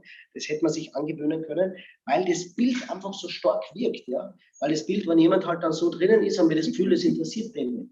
Und da muss ich halt einfach, wenn ich so in der Öffentlichkeit bin, mir eine lebendige Körpersprache mir einfach angewöhnen. Wenn du jetzt vor der Kamera bist, also nicht du, sondern ich jetzt zum Beispiel, Carola, und wir werden unterbleckt. Was wäre denn da die beste? Muss ich immer den breiten Grinser hinhaben? Oder? Nein, nicht immer, sondern nur, wenn die Pointe kommt. Das würde ich schon machen. Hey, und ehrlich, das fängt ja damit schon an, dass man es einfach toll findet, durch den Kakao gezogen zu werden. Ich finde es toll, wenn mich jemand wirklich auf die Schaufel nimmt und gute Witze macht. Ich finde es echt gut, weil ich mich viel bewege, weil ich einfach wahnsinnig klar bin. Zum Beispiel, wenn das jemand gut macht, ich bin der Erste, der am Boden liegt vor Lachen. Es muss gut gemacht sein. Und das machen die großteils wirklich gut. Aber wenn ich halt ein Leben lang, ein ganzes Jahr lang Angst habe, jemand könnte mich nicht ganz ernst nehmen und jemand könnte mich, ja dann wäre ich mir halt auch schwer und da drin. Also ehrlich, Lukas Vesetaric, ein österreichischer Kabarettist, hat einmal gesagt, Humor ist, wenn man sich selbst nicht ausnimmt. Und ich habe da die 3:1-Regel für Humor, für alle Chefs, für alle Menschen. Mach immer 3 Witze über dich selber. Dann darfst du einen Witz über andere machen. Und dann fängst du wieder von vorne an. Mach 3 Witze über dich selber, dann einen Witz über andere. In meinem Fall einen Witz über meinen Dialekt, einen Witz über meine Körpergröße, einen Witz über meinen komischen Beruf und dann noch einen Witz, weil ich ein Mann bin, einen Witz über mich selber und dann darf ich einen Witz über Frauen, über Deutsche, über Dinge. Dann werden das alle gut aushalten. Und dann wieder 3 Witze, weil ich als Österreicher peinlich bin, weil ich einen komischen Dialekt habe, nicht gescheit Deutsch kann und sowieso nicht über die Tischkante drüber sehe. Und dann darf ich wieder einen Witz über die Deutschen machen und jeder wird das wahnsinnig gut aushalten. Wenn ich halt aus meiner Selbsthilfegruppe, weil ich ein Mann bin, nur Witze über Frauen mache, weil sie nicht Autofahren kennen, weil sie nicht einparken kennen, darf ich mich halt nicht wundern, weil das erstens die Frauen nicht witzig finden und zweitens viele Männer auch nicht. Und wenn ich aus Frauen nur Witze drüber mache, weil die Männer unsensibel sind und peinlich sind und sich große Autos kaufen, weil sie zu wenig Männlichkeit haben, dann finden das halt wohl die Selbsthilfegruppe der Frauen lustig, aber viele Frauen auch wieder nicht und die Männer schon einmal gar nicht. Wenn ich aber vorher als Frau hergegangen bin und sage, ich kann nicht gescheit einpacken, weiß ich nicht, ich sehe übers Lenkrad nicht aus und den kann ich auch nicht, aber das ist nichts dagegen, dass die Männer quasi sich die großen Autos nur kaufen, weil sie kein Mensch, dann wird es ein Mann auch viel leichter leben können. Und so lebe ich halt auch. Wer bei meinen Seminaren, bei meinen Shows dabei ist, wird merken, da sind so viele Witze über meine Unzulänglichkeiten, dass sich der Mensch da unten leichter tut, nach dem Abend mit seinen Unzulänglichkeiten selbstbewusst umzugehen. Und damit gehst du mit so einem guten Gefühl aus so einem Seminar oder so einer Show einfach raus. Also 3:1 Regel. Ich kann aber auch nur wirklich jedem empfehlen, natürlich nach meinen Masterclasses, das deine besuchen. Meine sind wichtig. Ja, definitiv. Nein, aber es ist wirklich immer eine Bereicherung. Ich habe viele deiner Shows auch erlebt. Du warst ganz oft dabei. Ich habe deine Seminare erleben dürfen. Es ist echt so viel Input. Und auch wenn ich es zum 2. oder 3. Mal gesehen habe, ist für mich noch so viel Neues dabei. Echt begeisternd. Danke. Apropos Input. Und Neues. Unsere Genau, das wäre jetzt mein zwei Übergang Jungs gewesen. Das haben wir wunderbar hingekriegt. Wir haben nämlich 2 Kommunikationsspezialisten hier mit an Bord. Und die würde ich jetzt ganz gerne dazu bitten. Andi. Ja, Andi Und der Kleck kommt Frank. zu uns. Wir können gleich beide zusammenkommen. Vorstand vom Firmen Mittelstand. Wow, jetzt kommen die Richtigen. Jetzt kommen die harten Endlich. Jungs. Ja, aber seid zum Schluss, weil sonst Genau. fängst du zu schwitzen. Also, schön, dass ihr da seid. Servus. Servus. So, und Frank Miller, Geschäftsführer Agentur Straight. Ja, richtig. Habt ihr eure Getränke mitgebracht? Das kommt gleich. Angeflogen. okay. Ich muss mal was üben, ich muss was ausprobieren. Jo, was ist los, Chris? Hier Ja? extra schon mal weg. Es geht nach unten oder nach Endlich haben wir wieder ein Ach Gewicht. so, schau her, wie das toll ist. Das ist unglaublich. Alles ist machbar mit moderner Technik. Vielen Dank. Danke für diese Möglichkeit. Nein, Quatsch. Ihr seid Kommunikationsspezialisten, beide. Nicht verwandt, nicht verschwägert. aber doch, oder doch? Nein, Verwandte verschwägert sind wir nicht, nein. Aber Absetzung, ich habe das gerade Gedankenverein. bezogen auf den Kommunikationsspezialisten. Ja. Ja, also auf Jetzt mich. habt ihr ja eine Zeit lang auch schon zugehört, danke auch dafür. Was ist denn euch hängen geblieben? Ist euch überhaupt was hängen geblieben? Oder irgendeine Frage, wo ihr sagt, jetzt, das wusste ich jetzt nicht. Ich bin jetzt tatsächlich rein und ich habe jetzt, weil ihr gerade über die Augenbrauen gesprochen habt und dass man das dann sozusagen über den Brillenrand hinweg auch sehen würde, dann habe ich mir jetzt ernsthaft die Frage gestellt, sagen wir, ist es jetzt eigentlich gescheiter, mit der Brille oder ohne der Brille jetzt vor der Kamera zu Das sitzen? hängt von den Dioptrien ab. Ab 2 Dioptrien unbedingt mit Brille. Aber weil ich da nichts mehr sehe. Ja, genau. Aber ich gebe euch einen Tipp mit, jedem gebe ich einen Tipp mit. Wenn du Brillen kaufst, ja, du hast das ganz toll. Ja. Wenn man auch deine Brillen anschaut, schaut, dass die Augenbrauen ober den Brillen sind. Wenn die nämlich so sind, dann sieht man zu viel Bewegung. Ja, ober den Brillen. Ober den Brillen. Also, was Also jetzt passt, ober den oder? Brillen ist, ist wunderbar. Ich habe das vorher schon gesagt, Ja. wunderbar, weil damit sieht man die Augenbrauenbewegung. Und bei Brillen auch, das ist natürlich auch wichtig, dass die rutschen ja mit der Zeit so nach unten. Da merkst du schon, was das ist. Und wenn du wirklich zu jemandem unsympathisch wirken willst, brauchst du nur Brillen. Und zwar einfach nur Lesebrille aufsetzen Ja. und nicht abnehmen, auch wenn du nicht liest. Und wenn es ganz hart machen willst, dann hebst Augenbrauen, aber nur eine. Das hat so was von Wilhelm Busch, finde ich. Ah, okay, das wäre nur positiv. Ja. Also so, Wenn jetzt jemand, was ich, ein Kollege hat einfach nur präsentiert die Quartalszahlen und du willst irgendwie sagen, das passt mir nicht ganz, nicht reden, einfach nur. Aber wer kennt diesen Typen nicht in diesen Managementrunden? Ja, oder? Bei unseren Meetings ist immer einer dabei, der genau den hier macht. Ja. Also, und dann so ein bisschen drüber schaut und danach nach oben. Ich rede viel auf Medizinfortbildungen und Medizinerkongressen, da sitzt in der ersten Reihe immer die Primari und Freiwillige und Mädchen. Und die sitzen dann echt eine Stunde lang in der ersten Reihe so drin. Das ist eine Lesebrille, ja, die lesen nichts, schreiben nichts, aber einfach nur, weil sie es gewohnt sind, über das drüber zu schauen. Das, natürlich vermittelt das, ich bin belesen. Das Geschriebene ist mir wichtig. Handwerklich ist das nicht. Also ich bin kein Anpacker, ich bin eher ein Leser. Aber in der Kommunikation signalisiert es immer, ich schaue dich von oben herab an.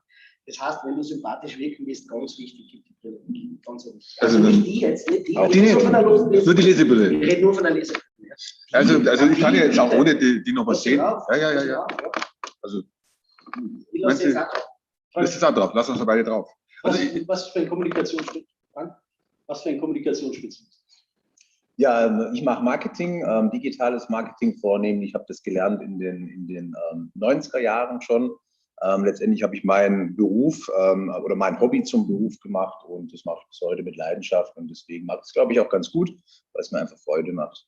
Also das heißt, du arbeitest mit vielen Bildern natürlich? Bildern, Text und natürlich sehr viel digitale Umwandlung, digitales Geschäft, also das Ganze ins Digitale zu projizieren. Denn unsere Welt ist digital und deswegen muss es da auch passieren. So wie wir heute hier digital in Zoom live sind. Digitale Kommunikation, so ja. Sitzen wir ja hier. Jetzt eben, wo ich gesagt habe, du arbeitest viel mit Bildern, achtet ihr jetzt auch als Agentur auf diese Körpersprache-Eigenheiten? Ist das ein Thema oder ist das einfach, passiert das aus dem Unterbewusstsein? Setzt die Leber ein bisschen anders? Ja, also wir beschäftigen uns natürlich auch mit Markenpsychologie, so im Ursprung. Und das Thema Körpersprache, das habe ich persönlich erst genauer kennenlernen dürfen, als ich den Stefan kennengelernt habe. Da habe ich mich dann tiefer auch damit beschäftigt, habe auch eins der Bücher gelesen, die Neuauflage noch nicht. Das wäre dann auch mal eine Option. Und habe tatsächlich auch dann 1, 2, 3 Seminare beim Stefan besucht. Und dadurch hat sich halt bei mir ins Bewusstsein auch stärker eingebrannt. Und das war auch gut so. Denn gerade in der Bildwelt, das Bild hat ja eine Botschaft. Und für uns im Marketing wird jedes Bild, jedes Motiv, was wir zeigen, irgendeine Botschaft ausdrücken. Und da haben wir auch Fehler gemacht, daraus haben wir auch gelernt, indem dass wir uns manchmal ja mit Botschaften oder Bildbotschaften dargestellt haben, wo wir gar nicht referenziert haben, was es nachher auslösen könnte. Was wir heute auch machen, dass wir natürlich Tests machen, dass wir Zielgruppen abfragen und dann auch über verschiedene Zielgruppen dann diese Botschaften interpretiert bekommen, um herauszubekommen, ist das Bild denn, was jetzt gewählt wurde, wirklich richtig in der Botschaft gesetzt.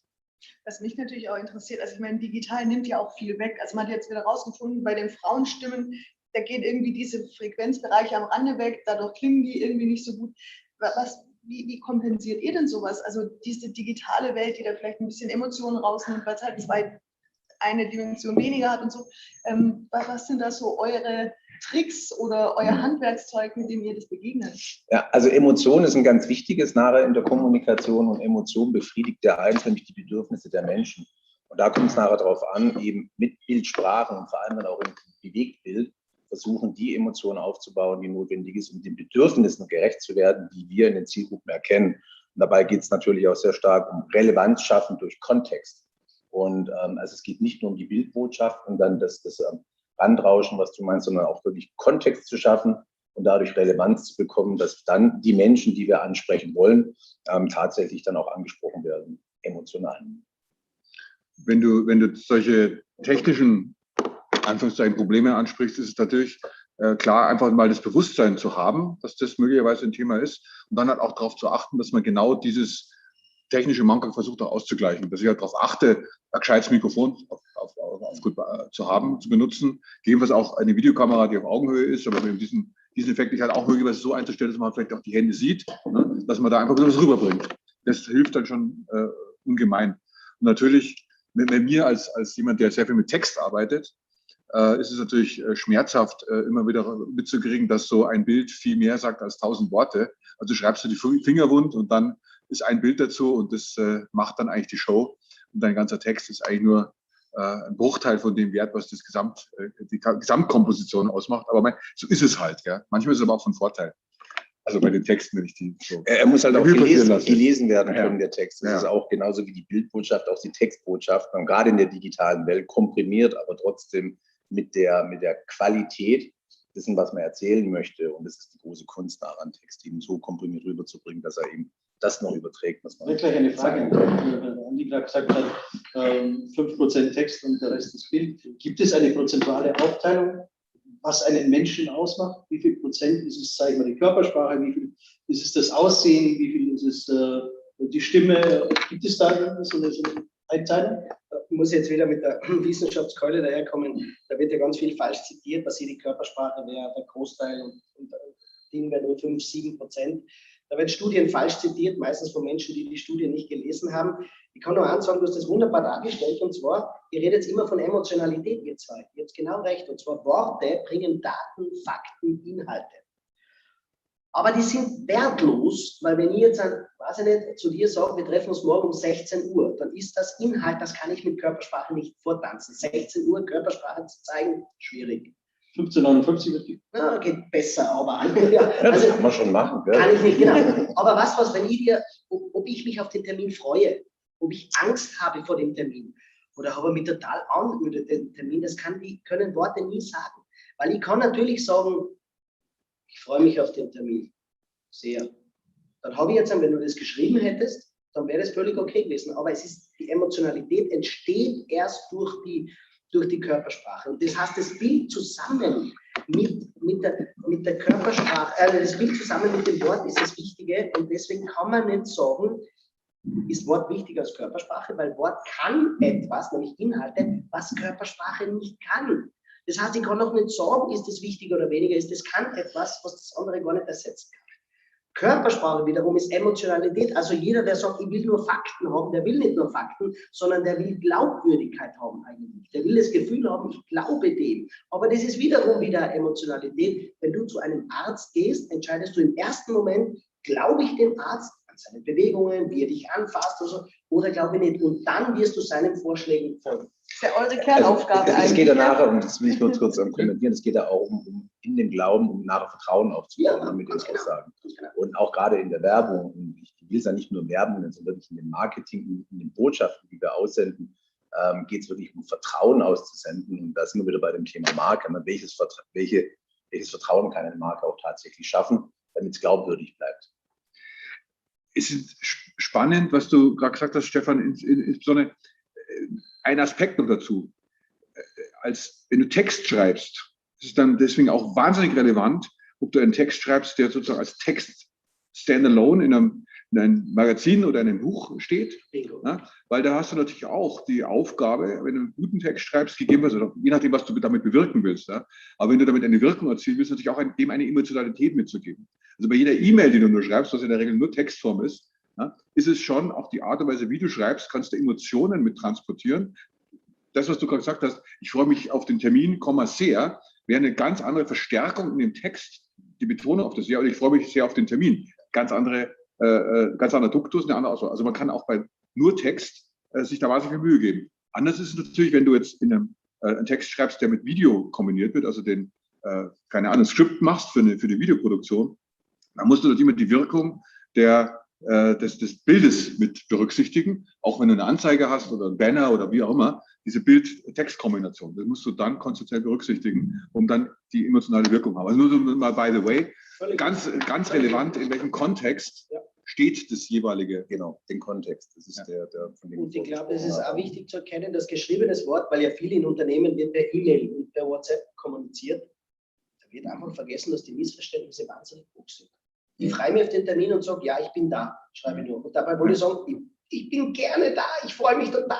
Aber das kommt, ich bin da und die denken, naja, begeistert. Stefan, genau das wollte ich nämlich auch fragen, weil ich bin ein Weltmeister im WhatsApp-Schreiben.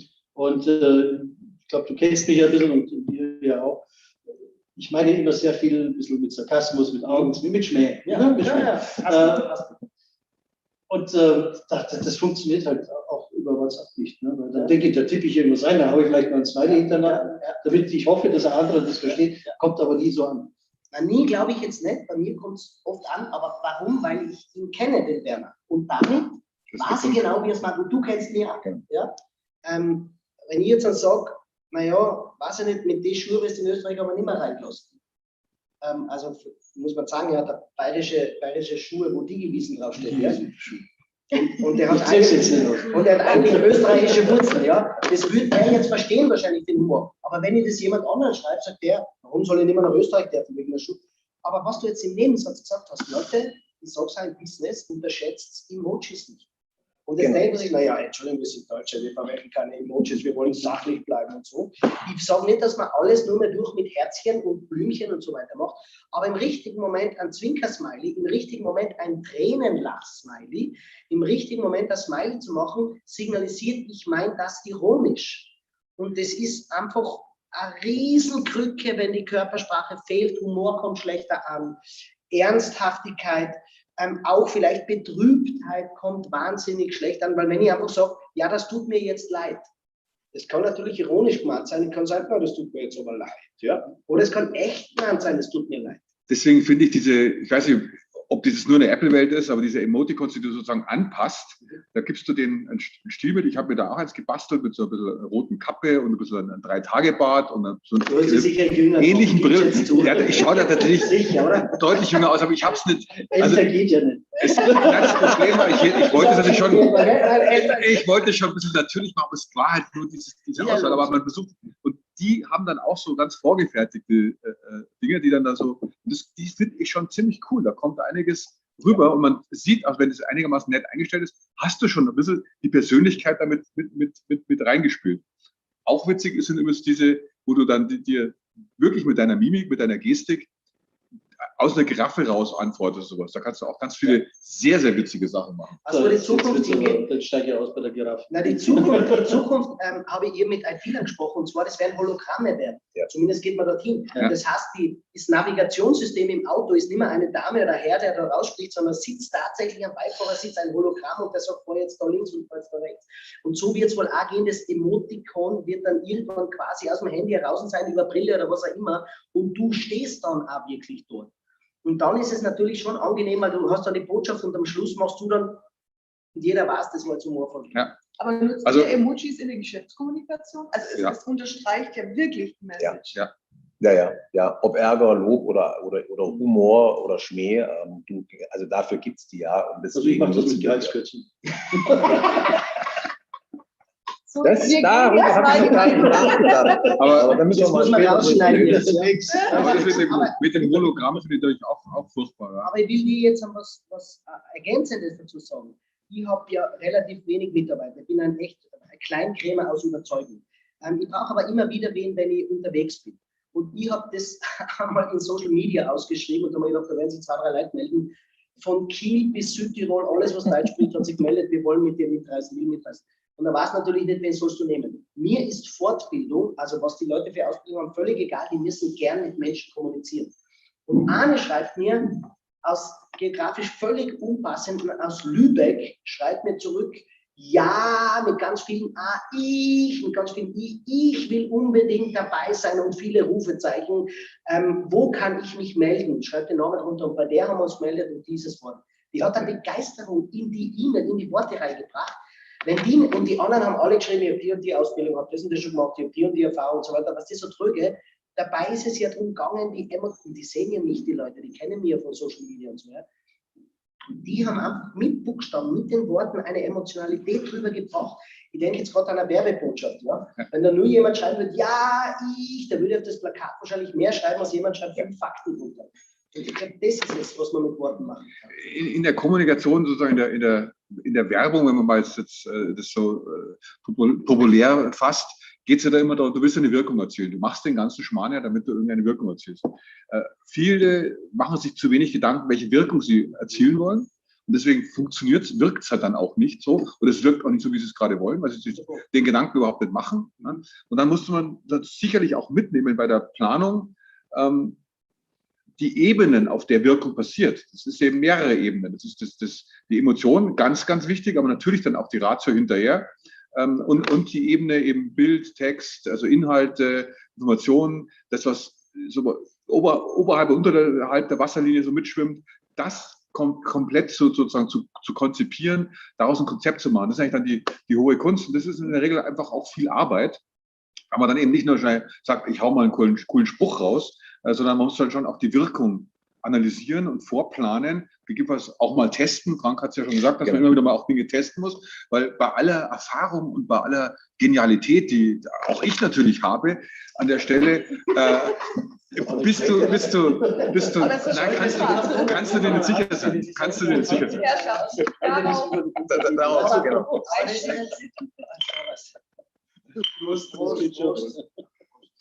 Das war jetzt richtig, und zwar, du hast auch richtig gesagt, das habt ihr jetzt gern zurückgehabt, nämlich zuerst kommt die Emotionalität und das Sachliche, das Rationale, ist ja auch neurologisch die Bestätigung des Ersten. Ja. Es ist nie der Überzeugungsgrund.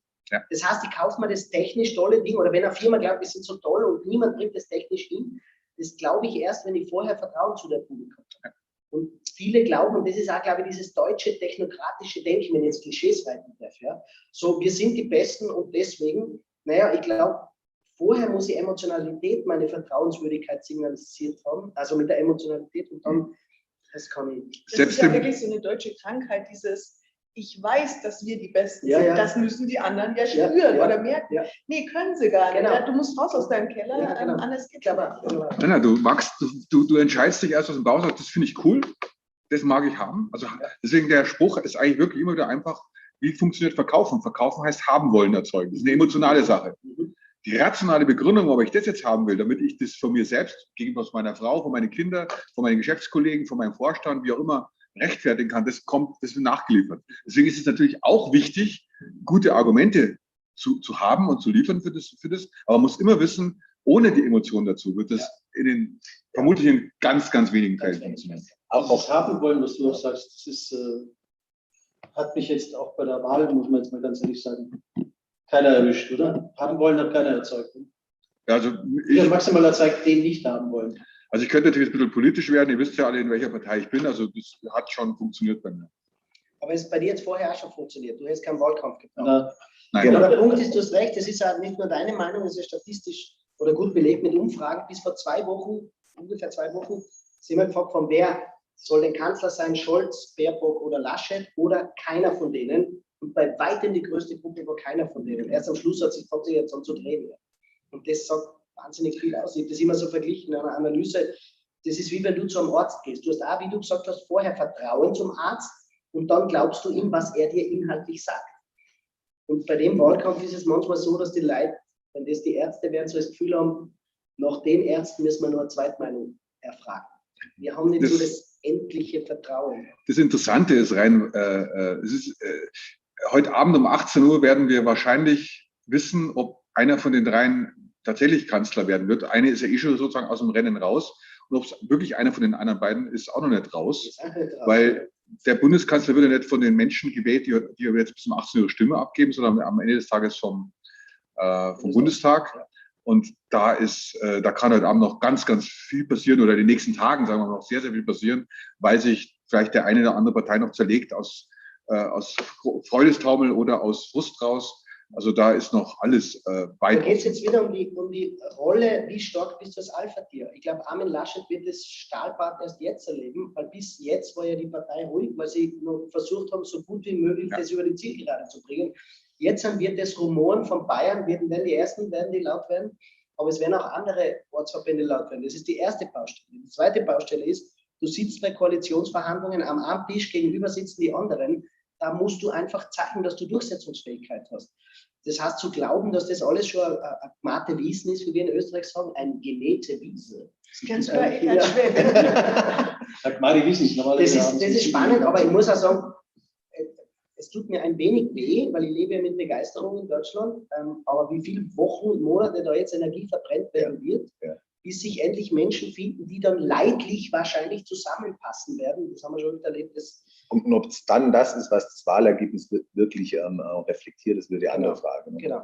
Wie das sich da zusammenkommt. Darum ist es eine ganz spannende Sache. Die wenigsten werden wahrscheinlich sich erinnern, dass Horst Seehofer Ministerpräsident in Bayern geworden ist, ohne überhaupt damals auf irgendeinem Wahlzettel gestanden zu haben für Bayern. Wirklich? Ja, natürlich.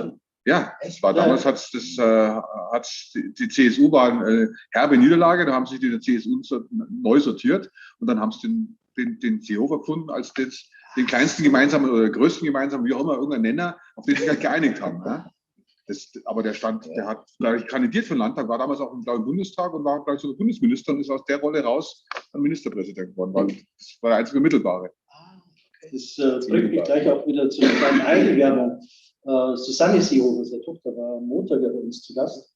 Auch eine spannende Geschichte, da ging es ähnlich wie heute auch um Kommunikation oder Teambuilding sozusagen. Und wenn ihr das schauen wollt, auf YouTube, auf unseren Kanälen vom German Mittelstand e.V. oder auf meinem eigenen Kanal natürlich und auf dem Morris Network Kanal, könnt ihr die Videos gerne alle noch. Und da habe ich auch was Echtes gelernt, dass man eine Frage nie den falschen Personen stellen sollte. Wisst ihr die Frage noch? Nein.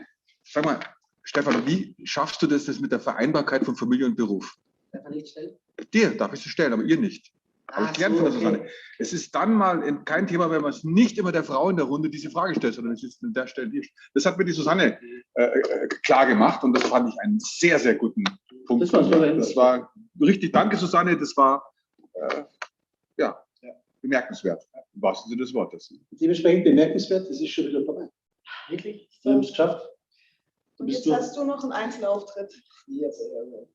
Ich bin so ein schlechter Witzeerzähler. Ach, geh. Ja, wirklich, Witze erzählen tue ich. Ich werde manchmal eingeladen, oder ich bin schon eingeladen worden, so für so Privatfernsehen, Comedy-Stand-Ups und die haben alle immer abgelehnt, weil es wird so viel gelacht in meinen Seminaren, in meinen Shows, dass die Leute glauben, das wäre Comedy. Aber es funktioniert nur übers Wissen, nur über die Wissensvermittlung. Also dann mache ich ja. Komm, ich mache einen für dich. Genau, danke. Ich weiß einen guten Österreicherwitz. Ja, sag, oh Gott. Vorsichtig, ich bin der Österreicher. Sagt, macht nichts, ich erzähle ihn gern zweimal. Schaut aus und schreibt es raus, es wird raus. Ja, lieber Stefan, Danke. es war mir ein Fest. Ich hoffe, für dich genauso und für unsere Zuschauer auch. Es war echt faszinierend, wieder mal dir zuzuhören. Ist einfach spannend. Ich freue mich total. Wer Stefan live erleben will. Der Stefan live erleben will, bist du unterwegs auf der Bühne, oder? Mit unglaublich 7 Tagen im Moment. Schaut auf meine Homepage, auf meinen Kalender, auf meine Social Media Kanäle. Folgt mir gerne und holt euch gerne in Körpersprache. Alles bei mir. For free. Auch die auf den sozialen Kanälen. Wir dürfen Werbung machen, oder? Ich fliege immer am Sonntag. Wir dürfen Werbung machen, oder? Wir dürfen Werbung machen. Wir sind ja auch Werber. Wir sind ja Werber. Also Genau. Auch du schickst immer sonntags ein. Kannst du ein Foto machen? Also wahrscheinlich auch ein anderer. Ich hatte immer erst gedacht, das ist exklusiv für mich, aber war dann doch nicht so viel einmal. Ja, auf meiner Homepage bekommt ihr einen Körpersprache-Tipp pro Woche gratis, ohne Werbung, ohne E-Mail-Marketing dahinter. Einfach nur einen Tipp. www.stefanwehrer.com. stefanwehrer.com. Perfekt. Es war ein schöner Mittagswiesentisch. Schöner kann ein Sonntag nicht gehen. Jetzt trinken wir und essen wir noch ein bisschen was und freue mich auf viele weitere Ratschmomente. Danke dir, dass du da warst. Danke.